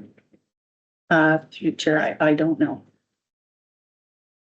So it's not, all I'm getting at, I don't believe it's Township's park, this is the provincial park called Wapshing Beach Park. Are you asking for clarification then? Yeah, just, Okay, I will, I'm pretty sure that's, I just want to clarify, it's not the Township Wapshing Beach Park. Because it's not that big. I think it's the provincial park, which is over 100 acres. Sorry. Yeah, go ahead. Chair. So the work we do is in the smaller, like in the beach portion. So it is at the beach. Yeah. Yeah, and probably likely in the trails around there. But again, I can seek clarification from Michelle. If Michelle is online, if Michelle is still available to speak to the Wabashine piece, is that okay? Yeah, no. Yes, through the chair. It's my understanding that Wapashine Beach is one of the municipal parks. It's listed as such on the maps.simcoe website. So that's at the foot of Pine Street. There is some provincial land in Wabashine as well, but it's not the shoreline site, is my understanding. Oh, that clarifies it. Thanks, Barry. Any other questions? Go ahead, Suzanne. Just a comment, and I alluded to it earlier, just the sheer volume of grant applications and we're sitting at like almost $500,000 in grant revenue to be able to continue to do additional programs and ensure that, from an environmental perspective, we're being very responsible stewards in everything we do. So kudos to this team. Grants are not easy. And just the success rate, it always blows me away. And when I saw this number, I'm like, oh, well, that's just like what we've applied for. I'm like, no, this is what we've been approved for. Like, that is a significant amount of work and dollars, and just kudos to this team for just having an eye out for all of these opportunities and for your gift and your ability to write and be successful in these grants. So just continue that great work. And I just really, really do appreciate the time and commitment and what you deliver with the dollars that we get. We're a frugal bunch here. So thank you very much for that work. And it should really just be highlighted. Absolutely. Any other questions? Yeah, just building off of Suzanne there, her comment, I would encourage people at this table during their budget discussions around SSEA to highlight the amount of grant money we get. I think it's important for the full council table to understand the money that this organization is bringing in outside of municipalities. So those are always good news stories, especially at budget time when, sometimes, you're looking to cut money and stuff. So it's important, I think, to bring up. Okay, so motion 2025-060, resolve that staff report number 32-25-SSEA regarding grant application update be received for information. Moved by Suzanne, seconded by Barry. All those in favor? All right, okay, not yet. Moving on to 9.64, Severn Sound Watershed Community Flood Risk Review. Thank you, Madam Chair. I would suggest we saw the presentation. If there's more questions at this time, those staff are still in the room. Otherwise, I have nothing to add. All right. Any further questions on this? Nope. Okay, so it's Motion 2025-061, resolve that staff report number 33-25 SSEA regarding the Severn Sound Watershed Community Flood Risk Review be received for information. Moved by Lori, seconded by Mark. All those in favor? Okay, and 9.5, Sustainable Severn Sound update. Thank you, Madam Chair. Just a couple of highlights. So congratulations, Township of Oro-Medonte. You've come up to speed quickly as a new member. The township has approved their local climate change action plan. So folks know those action plans traditionally and still, so John, who's in the back of the room today, drafts those plans for the municipalities, and you can either, in the past, have either chosen to use it as drafted or modify to be more municipally specific or look more municipally specific. So a big thank you to that team and John leading that team on the work that goes into those.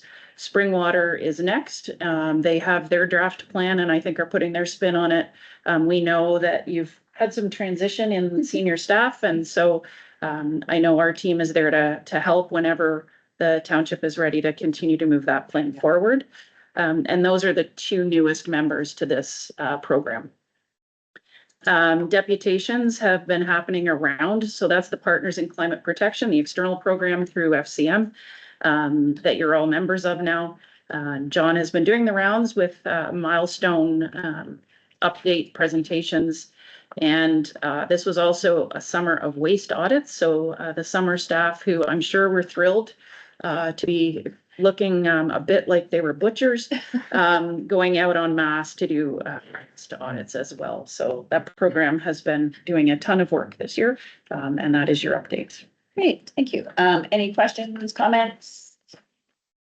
Go ahead, Suzanne. Just a comment. So thank you, John, for making your deputation and presentation to the town of Penetanguishene. We got some good media coverage with you being there that evening. You did a great job in presenting the information to council, and we were certainly grateful for that. So just wanted to say, you know, it's so important to come out and share all of the great work that is being done by the SSEA and all of these initiatives and talking about the grants and how they've been utilized. It just really reinforces our partnership. So thank you for that. Thanks. Any other questions, comments? All right, so the motion 2025-062, resolve that staff report 34-25 SSEA regarding the Sustainable Severn Sound update be received for information. Moved by Lori, seconded by Suzanne. All those in favor? Yes, Sir Gratiano is voting in favor. Yes. I'm sorry, I'm gonna be off camera, guys. I'm having bad internet issues, so apologize. Okay, no problem. So we're gonna circle back to 9.2, the Township of Georgian Bay transition update. Given that, I think there was some questions around the table. Suzanne, do you want to lead off on this, or Bill? Just for clarity, we've been asked to, SSEA has been asked to do a deputation. Staff asked us if we'd like to be present for the budget to support. I guess to provide, you know, the ability to speak to it. So based on that comment, the question from Julie was, you know, as a board, what is our position? Should we support that? We really like to ask from your perspective, if you feel that there's value in any insight you can provide us as a board. That would be appreciated. That's kind of where I was coming from. Yeah, and go ahead, Bill. and if I can add to that, I just want to be direct and see if there's any communication with council, township on if you're having a change of thought of exiting the SSEA, or just being direct and seeing where you guys are at with this, or has there, if there has been a conversation, great, or has it been silent? So. Is that a ahead, question? Is Yes. that a question directed to me? Yes, it is. We're looking kind of Okay, just for thank you. some input from you.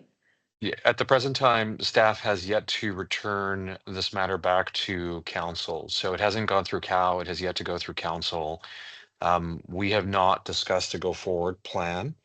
I don't know whether or not staff will be bringing this forward before we conclude our budget this year. I would likely assume that there will be some discussion around that as there will be a budget allocation required should we endeavor to move forward with the SSEA. So the short answer is unfortunately, staff has not brought anything forward before council at this point in time.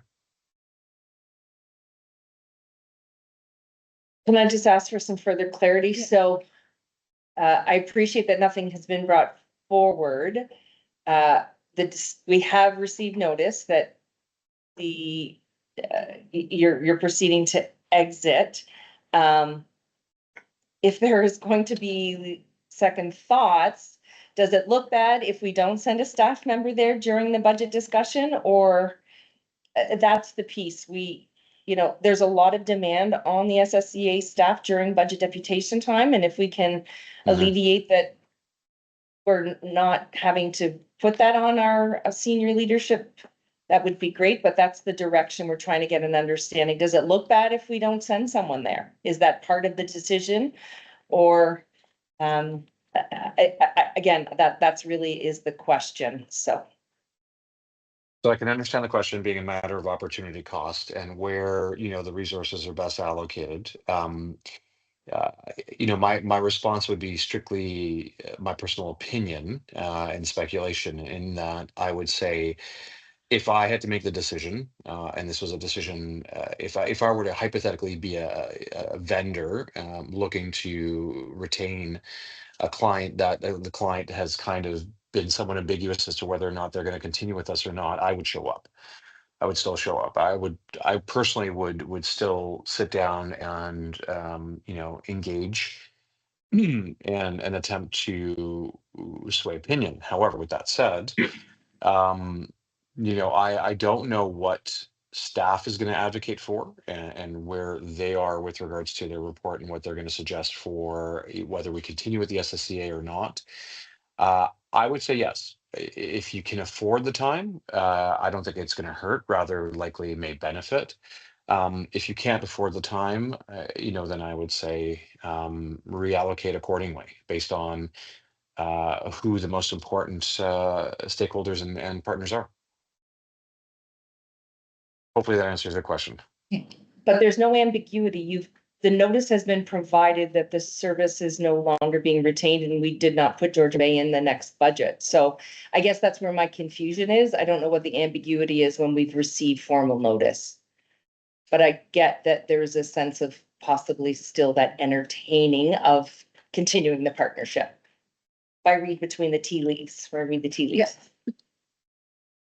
I would say that the notice was put there as it's a requirement in the contract to invoke that notice period. So council endeavored to approve that approach. As it stands, based on that notice, yes, we have provided notice that we would be exiting. Will council continue to discuss this exit? I believe we had, a year and a half to determine whether we would continue with the SSEA or not. And as it stands right now, staff has yet to bring it back to our agenda.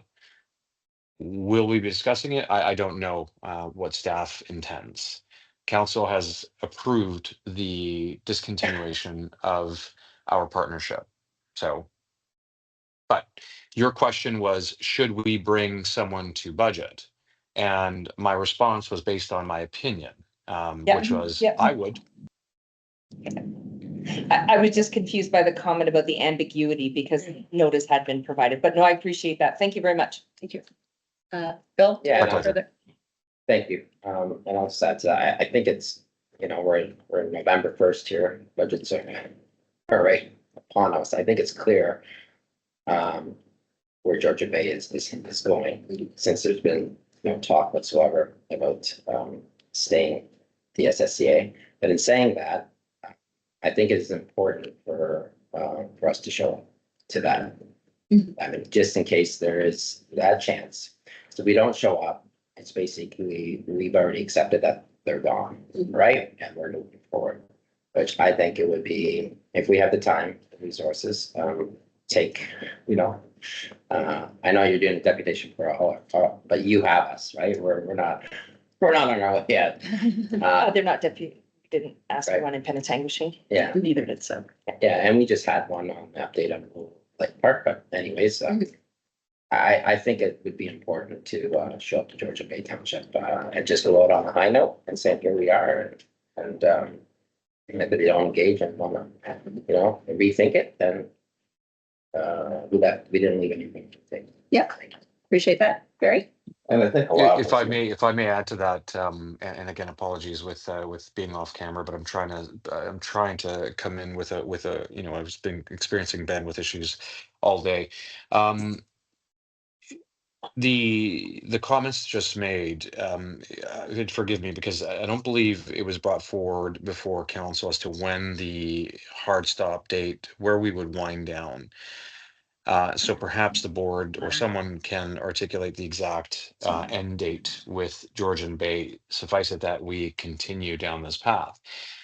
And then my question to that is it normally a service that is provided when you send a delegation to councils to participate in the discussions for budget? I understand that there's in those conversations a bit of a, here's who we are, this is what we're looking for, this is the cost associated with, the value that we bring and so on. And so I would call it maybe a soft pitch prior to budget, confirmations. Will this benefit the SSEA? It could potentially, I don't know. But if this is a service that you provide partners that you're currently partnered with, and I would say yes, absolutely, still continue to end on a good note if in the event that you end. But it could very well, stimulate a discussion. We may go back to staff. I don't know. So. Okay, just quickly before, just for clarification, Kristian, the notice of its intent to withdraw from the SSEA partnership is effective December 31st, 2025, as per, I think, a letter that Their resolution. as per your resolution at your table, just so you are aware. Barry, and then I think a lot of this is gonna depend on the third party review. The funding formula's been a bone contention, and not to speak for Georgian Bay, but that's where it's been. So I think once the consultant brings that back, and I think we're meeting at some point in November. That presentation will have to be to each of the municipalities. I'm not sure whether it's the consultant or Julie, you'll be doing the presentation, or how we're gonna. That's a little Get premature, this to isn't the it? partners. Sorry. So we're making an assumption there's gonna be a change, like that's a little premature, isn't it? We don't know that. Are we talking for this year's budget? So what are you spending $70,000 on a consultant's report if there isn't gonna be a change?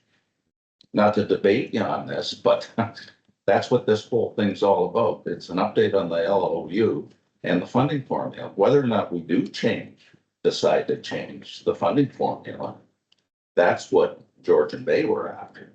so, yeah, I think, and I don't want to put words in your mouth, Suzanne, so if I'm not understanding correctly, I think your concern is not so much the funding formula coming to us, but even if we move forward with a recommended change, I don't think that's going to affect the 2026 budget, because we've already passed that, and that itself would be, I think, a huge undertaking to do a new budget around that. I think it would most likely affect the next budget. Yeah. Yeah. Well, as I know, Yeah. I know there's a funding formula changing that may prompt Georgian Bay to come 100%. back in. Yes, I do. So the same budget that's been presented all across is still gonna hold. Unless if Georgian Bay, because there was two options, Georgian Bay comes back in, it's still the 2 point whatever. But I think that's the main critical point here. That's why it's critical that this report be done prior to the end of the year. Yes. Yeah, and I was just gonna add to that, it all depends on the content of that report and what it says. And then, and that report is coming in November, is that correct? Right? Yeah. So. And we'll have a special meeting to review it as a group to, And then those findings could be, I'm sure they're gonna be iterated to Georgian Bay Township, because they're still in here until December 31st, so they'll have that information, and then we do deputation, and then they can hack it out at budget if they want to still remain. That's what I'm gathering. Yeah. Here. Okay. So. Is that where you were going, Suzanne, or is that, or? No, I just thought the comment was premature that the funding, the formula may change. And yes, you spend money on consultants, and a lot of times consultants come back and say, you have a good agreement, you need some tweaks, and the model actually is the right model. I'm just saying it's premature to say that there's going to be a change and this may be the, Hail Mary pass that saves a municipality from leaving. I think it's premature to say that from that perspective, or make this assumption that that's going to happen. We're in a position, we've received formal notice through their deputation that the relationship ends at the end of this year. We've had to pass a budget so that we could, continue into 2026, and we've done that. And so I think there are processes if there is a changing piece in the funding model. Absolutely. My comment was just more about we're having to deal with what we have in front of us and what we know today. Yeah. Lori, did you have a comment? I saw your hand up, or? Sorry, no, it's revealed itself through the conversation. Thank you. Okay, thank you. Go ahead, Mark. Yeah, basically the Township of Georgian Bay has said they're going to withdraw the end of the year. And I watched the recent meeting with Georgian Bay, and hopefully Councillor Gratiano can jump in there. And it was stated that one of the councillors stated that they're terminating the business with Severn Sound. And I didn't hear any support to keep Severn Sound there. So I'm very skeptical whether the staff may be on side. I can't see minimal support from council, and that's how we're going to stay. I want them to stay in there, but they sent the notice that they're withdrawing the end of the year, and so be it. And if they see it that they want to come back in 2026, we can cross that bridge when we get there. But I think it's a little late in the day to be trying to maneuver there. We've got a budget without them, and it's unfortunate. Sad to see them go, but they made the motion.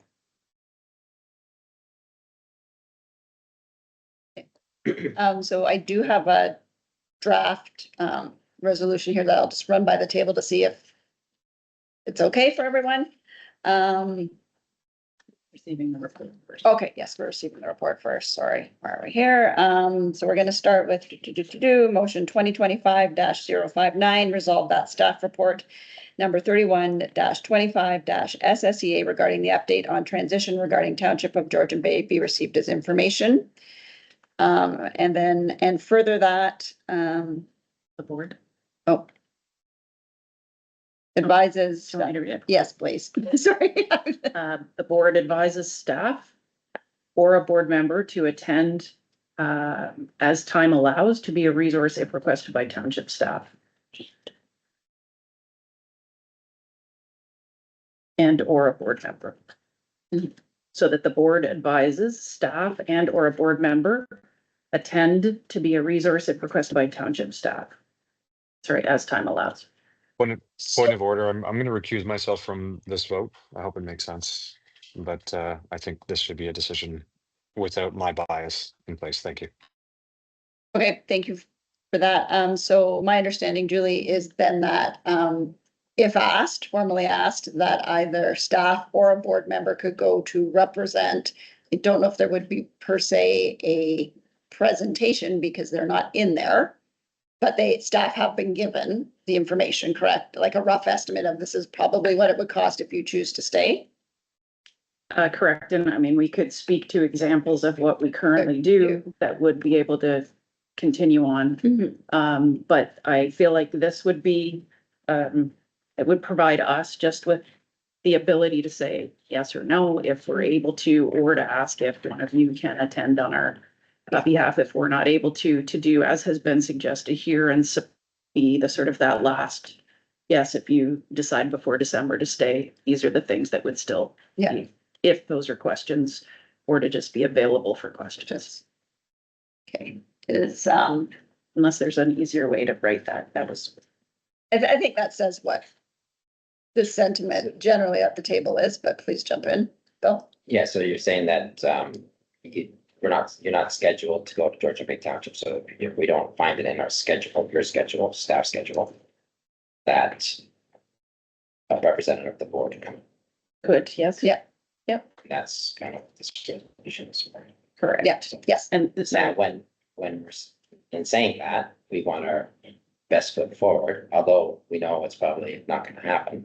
But we want to put our best foot forward, so we want the most experienced person to go from. Yeah. To speak of that, and obviously with the review that comes back. For the. In November. Yes. I think it is, yeah. thank you. Yeah. Just to add, in some municipalities, if we do not have a staff member available for the budget deputation, a board member has, for the last 2 years, board members have taken the lead with staff support, so other staff can be there to support if there are specific questions. But yeah, this would not just, but in my mind, this would put me in a position where if I'm asked, I can, and I have the time, I can say yes versus saying, sorry, we've been directed not to. Yeah. So leave it open. Okay, are we comfortable with this? Think so? Okay, so I'm gonna get you to read the second one because I can't remember exactly where we landed with that. I can read the whole thing. if you Okay, like. sure, thank you. So motion 2025-059, resolved that staff report number 3125 SSEA regarding the update on transition regarding Township of Georgian Bay be received for information, and further that the board advises staff and or a board member to attend to be a resource if requested by township staff as time allows. All right, moved by Bill, seconded by Barry. You okay with that? Okay, all those in favor? Passed. Opposed? Opposed? Two opposed. Okay, so that has passed. Right? Yeah, okay. Well, there's Councillor Gratiano abstained, so I don't know, just make sure that you have it.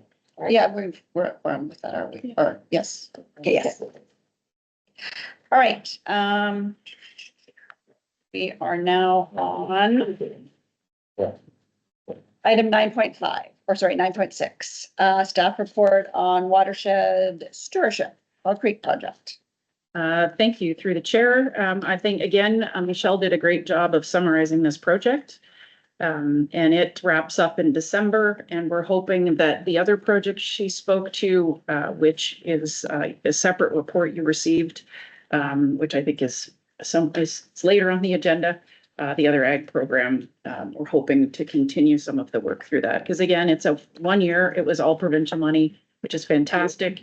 It gives you momentum in the first year, and then not having money after that is a challenge. So we will be hopefully using another program to continue that on.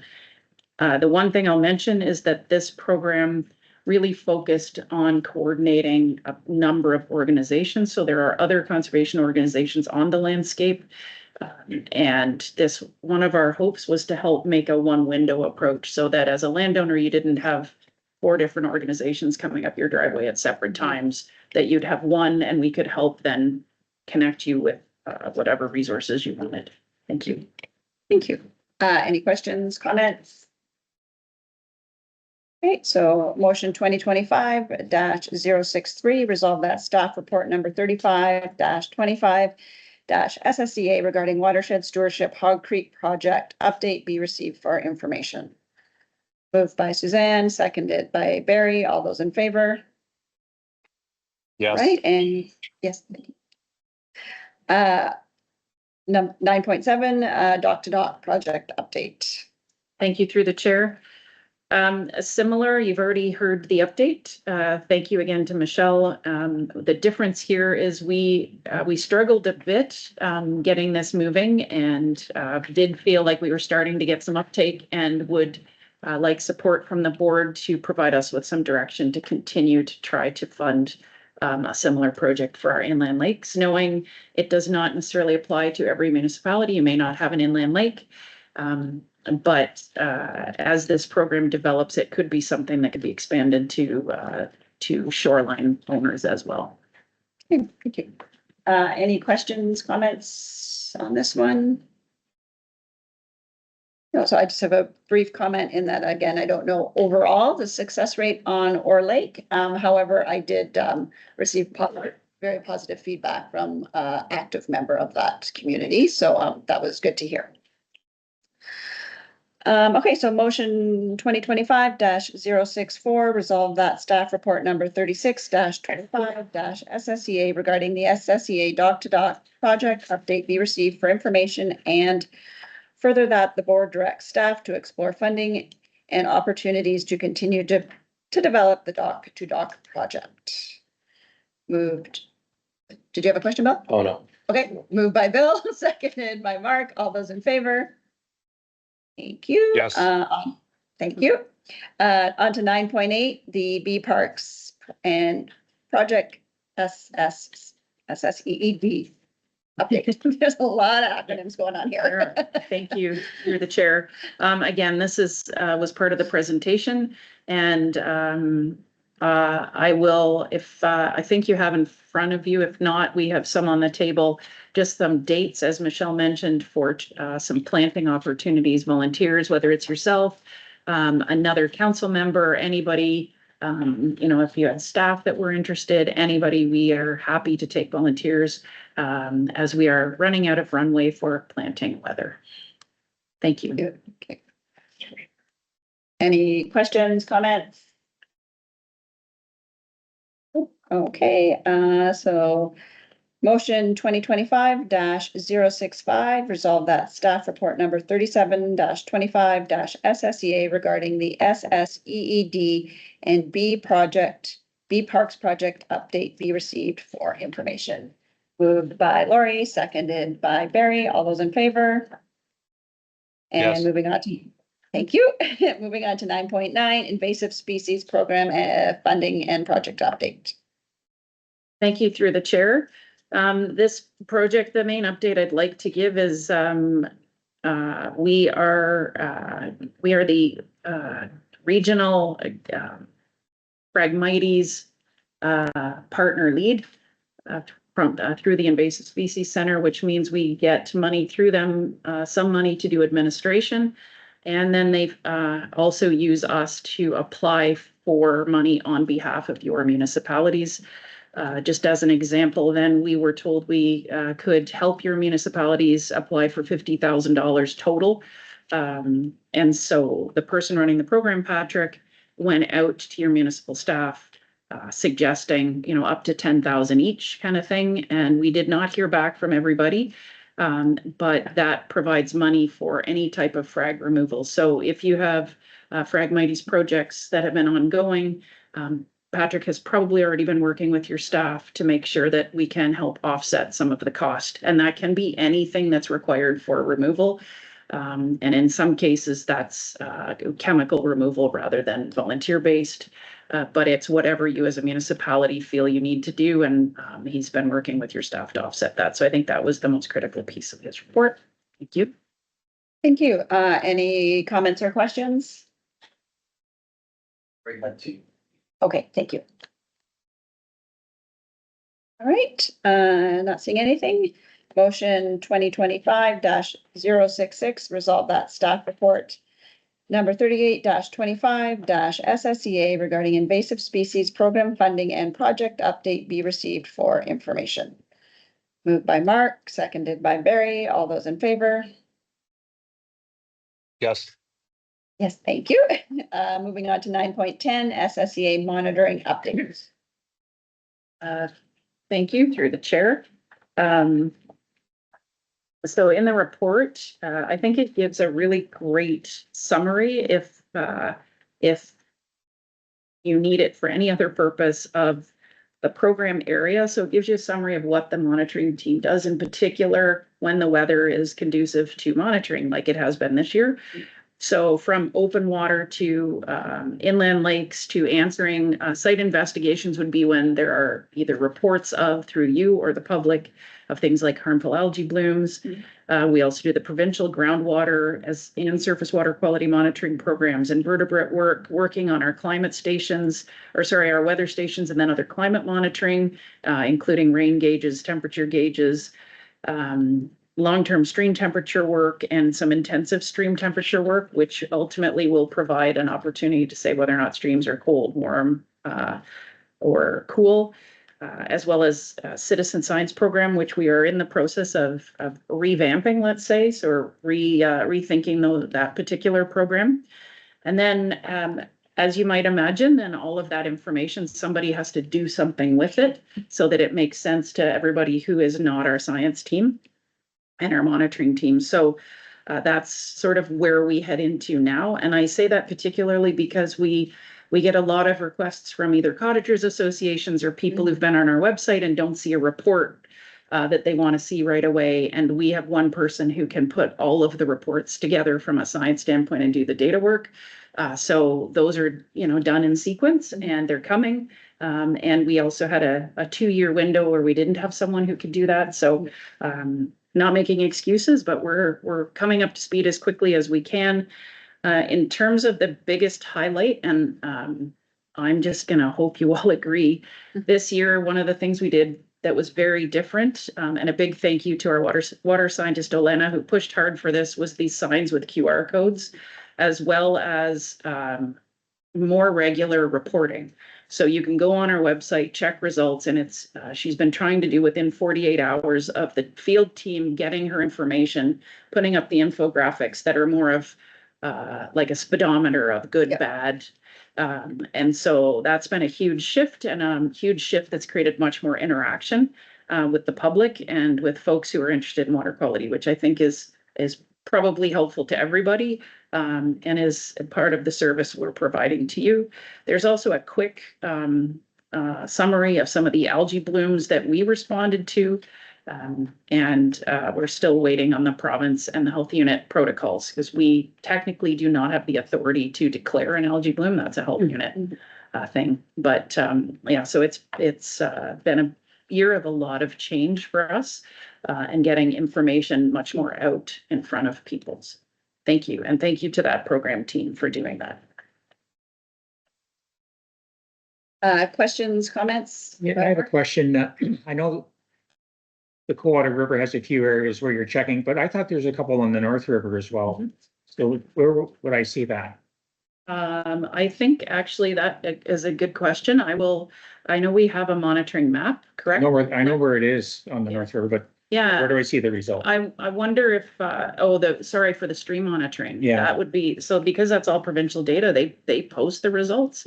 But that's going to be in the discussion with our team this year. Is we started with the inland lakes, trying to get that out there more regularly, and we'll be now moving into, first of all, the citizen science reporting, getting it up to speed, and then looking at how we could be better reporting on the stuff that the province actually posts, just as raw data with no meaning attached to it, which isn't overly useful always for those of us who might not know what it means. We can absolutely provide a map too of where all the stations are, from open water to inland lakes to rivers, so that everybody knows where those are. And just for interest, on the Coldwater River, right by the mill, the federal government has a station there. They do checks there too. I don't know what they're doing there, but they're checking water testing there as well. Okay. They have a building and they come in, I think, twice a year and check the water there. The gauge, the flow gauge. Yeah. Monitor flow. FYI. Yeah, thank you.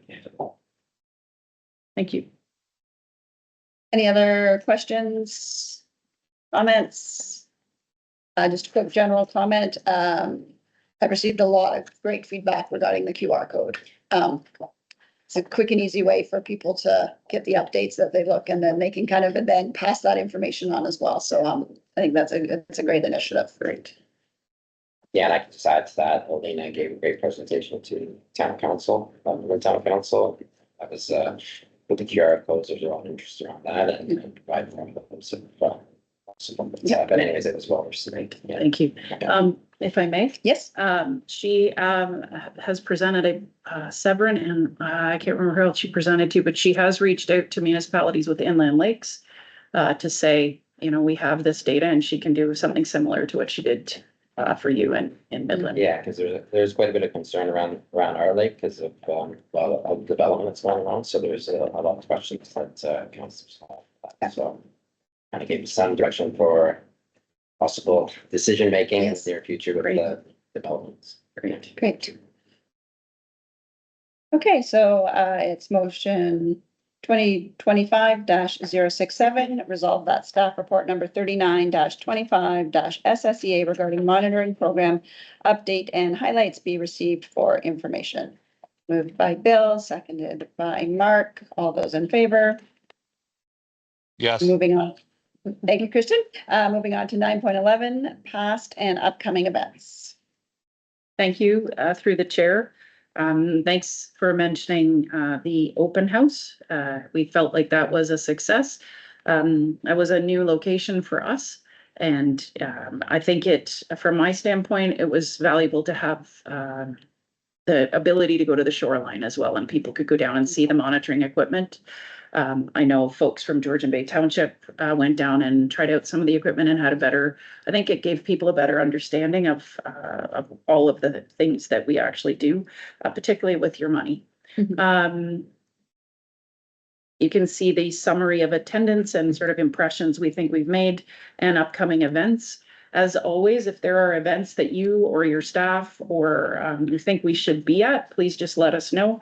You can email any of the staff or call us and give us an idea of an event you see coming up that you think we should be at. We're happy to do that. Okay, thank you. Any questions, comments? All right. Motion 2025-068, resolve that staff report number 40-25 SSEA regarding SSEA past and upcoming events be received for information. Moved by Mark, seconded by Suzanne. All those in favor? Yes. Right. Moving on to 9.12, Executive Director Q3 update. Thanks, Madam Chair. I'll just highlight a few items and happy to answer questions. Or if you have suggestions on different things or things you'd like to see differently. I wanted to highlight Michelle's presentation around the Lock 45 site. That's a fisheries project that we're working right now coordinating the contract to lead. She didn't mention, but some of the money for that is likely coming out of the U.S. Great Lakes Fisheries Commission. So that's yet a new funder. Who we've worked with a million years ago and are happy to see back because that's of interest to them as well as a partner in the Great Lakes. The agreement review, I think, was another big piece that's clearly ongoing. And any of you who've hired consultants in the past, you don't just step away and they do all the work. There's a lot of us providing, the background and the information that they need, which is totally understood. And I think it's helping us. I'm going to speak for folks like Lex. It's helped us just sort of regroup around some of the historic data that we need to have sort of centralized in one location. So that will be another outcome, I think, of that, part of the succession planning for us as an organization. I'd like to do a shout out to the Township of Tay staff. Reached out to us to see if there was a way they could help with some costs, including we now refuel our vehicles at the township yard because they bill us at a significantly lower rate than a regular gas station. So thank you for that. And just some other pieces that came out of just having a conversation with staff, right? So the township staff sitting down with us and asking what we did for things and were there things we needed help with, like for instance, shredding en masse. If we had big boxes, which we did, of things that needed to be shredded, when they were doing shredding, could we just drop it off? So, and I think some printing, large scale printing and scanning. So being able to scan, we have maps, old maps, tons of maps, and they've got a giant scanner. So we were able to take some time with their scanner and help us start to declutter a bit. This was also performance review time. Nicole's been working to help me shift performance reviews so that they fit better with annual work planning, but at the moment, we're about 90% complete on doing performance reviews. It takes a significant amount of time as well, because it's important to be able to have staff spend time looking at and providing input. We did some teen crisis training and a team building event, which you're welcome to talk to staff. We did forest bathing. And if anybody wants, yes. Yeah. So if you'd like to talk to staff offline about that, it does not involve bathing per se. Okay. Fully clothed. Good to know. And we also, I have been speaking with the chair. We did have been having some struggles with an unwanted person at the office. And so after a second incident, I did involve the OPP. And they have, they do what they can. It's difficult when it's, the person has not damaged property or a person. So they have engaged their social work staff. We've updated our policies. So a reminder for us that, it's by appointment only. So our door is locked permanently in the front. We did install an intercom because this particular person also got very agitated if they couldn't hear through the door. We had the OPP community liaison officer come and speak to a staff meeting to help staff, support staff in just how to approach this type of situation. And actually the TAPE bylaw officer, who has also been checking in a bit just to help us with considerations that we might take. And that person actually hasn't been back recently. Staff have done a really great job of trying to weigh being really good, compassionate humans and protecting themselves. We have been attending council meetings on request. So, sometimes your staff will reach out to us if there's an item on a council meeting agenda that they feel they could use our support with, or that there might be questions with, that rather than defer, it would be nice if we were just there. So we have done that.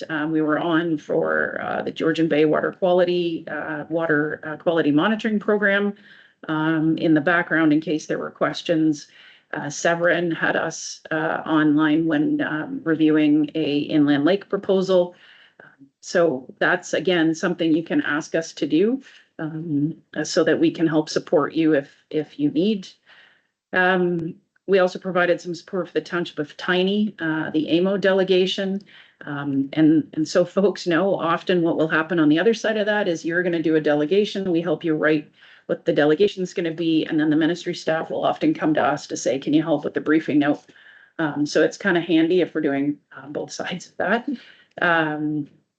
Also, just a quick note, I did make a connection with MPP Saunderson, who is the parliamentary assistant to the Minister of Economic Development, Job Creation and Trade, as well as Municipal Affairs and Housing regarding infrastructure needs. We were at an event, we started talking infrastructure needs and re-emphasizing how water quality is pretty critical here and that it's a more sensitive receiving water than many. And the mayor from the Township of Tay was present as well, indicating that, certainly where there were some stressors around having not having the infrastructure dollars around sewage treatment plant upgrades. So that is, something that happens in the background here as well. Clearly, as you mentioned, the MP involved in our invasive species videos, we very much appreciate that. MPP Dunlop had her summer staff come out and spend time with our summer staff, which was really interesting. And I think valuable, particularly considering her portfolio being emergency preparedness. And we now have a flood risk project. So certainly some good connections there. And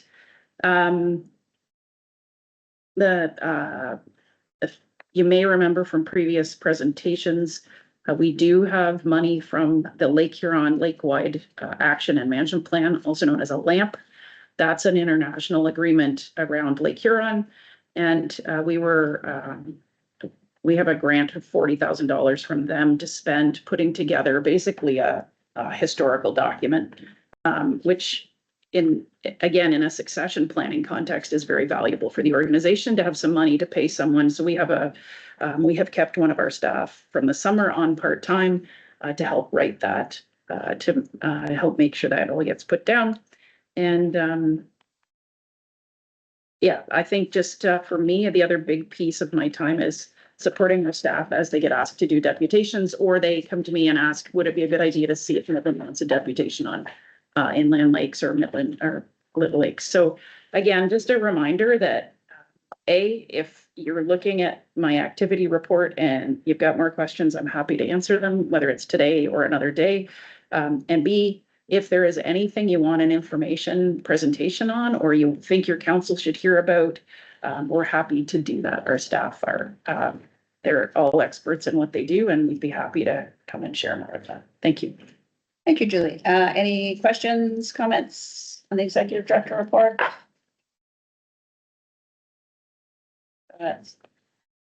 Motion 2025-069, resolve that staff report number 41-25-SSEA regarding the executive director Q3 update be received as information. Moved by Mark, seconded by Barry. All those in favor? Yes. Thank you. Okay, so we are going to move on to 9.13. Initially, this was enclosed, but we have received approval from the funder, so it can be announced at this meeting in open. We will move on to the SSEA Agriculture and Nature Initiative update. Thank you through the chair. Another acronym, because that's the world we live in, it's RALP. So the Hog Creek, as the Hog Creek project sort of quiets down, we were hoping to be able to have this project pick up some of that momentum and then expand it farther across the whole watershed and not just the Hog Creek. And we did receive approval for year one funding and encouragement to continue to apply moving forward, which Michelle already mentioned, and she spoke to some of the details of the project. What I'd like to highlight is there are we've done a site visit already with a really amazing project on the Coldwater River to do fencing to keep cattle out of a stream on the headwaters. That would also involve an alternate water source as an example.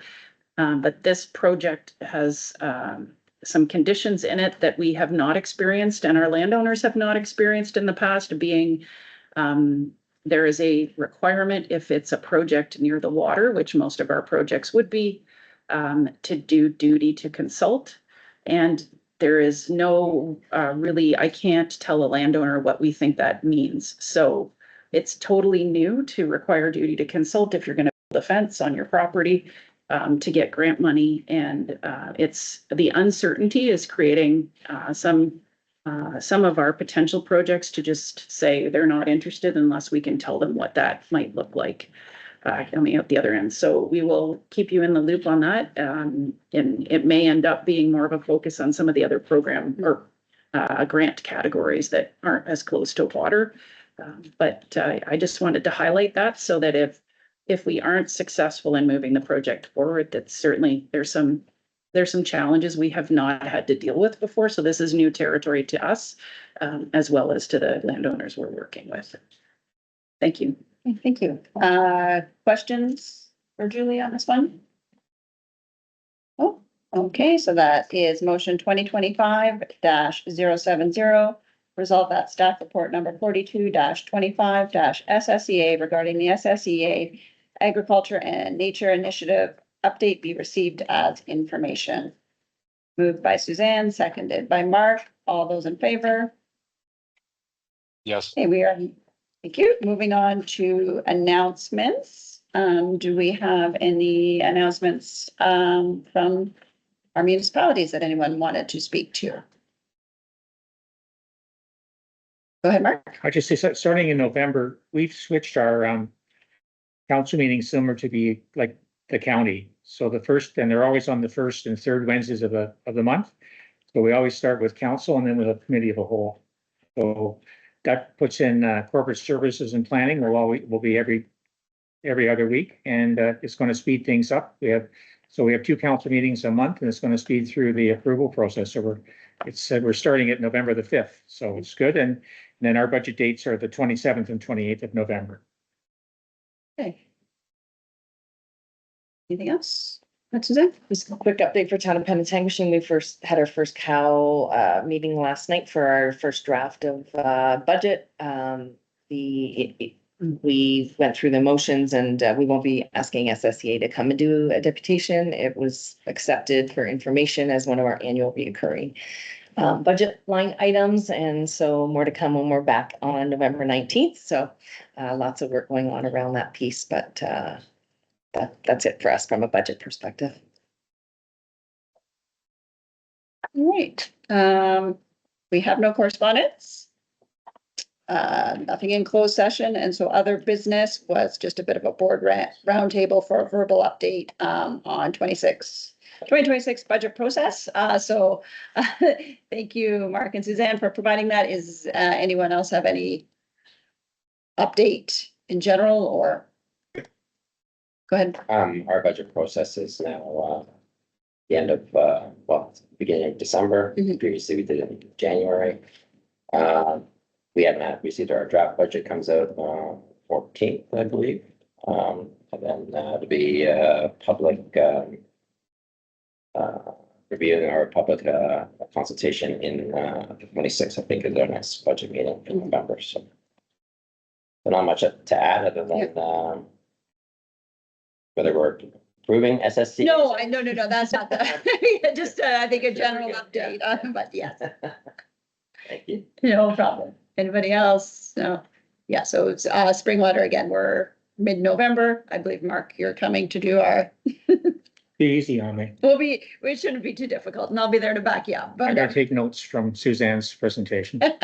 I'm just supporting it, Tiny. I'm just sitting there. all right, if there's nothing else, I will do the motion to adjourn, which is motion 2025-071. Resolve that this meeting of the SSEA Board of Directors held October 30th, 2025, adjourn at 11:52 a.m. to meet again January 29th, 2026, or at the call of the chair. By Barry, seconded by Mark. All those in favor? Yes. And thank you, everyone.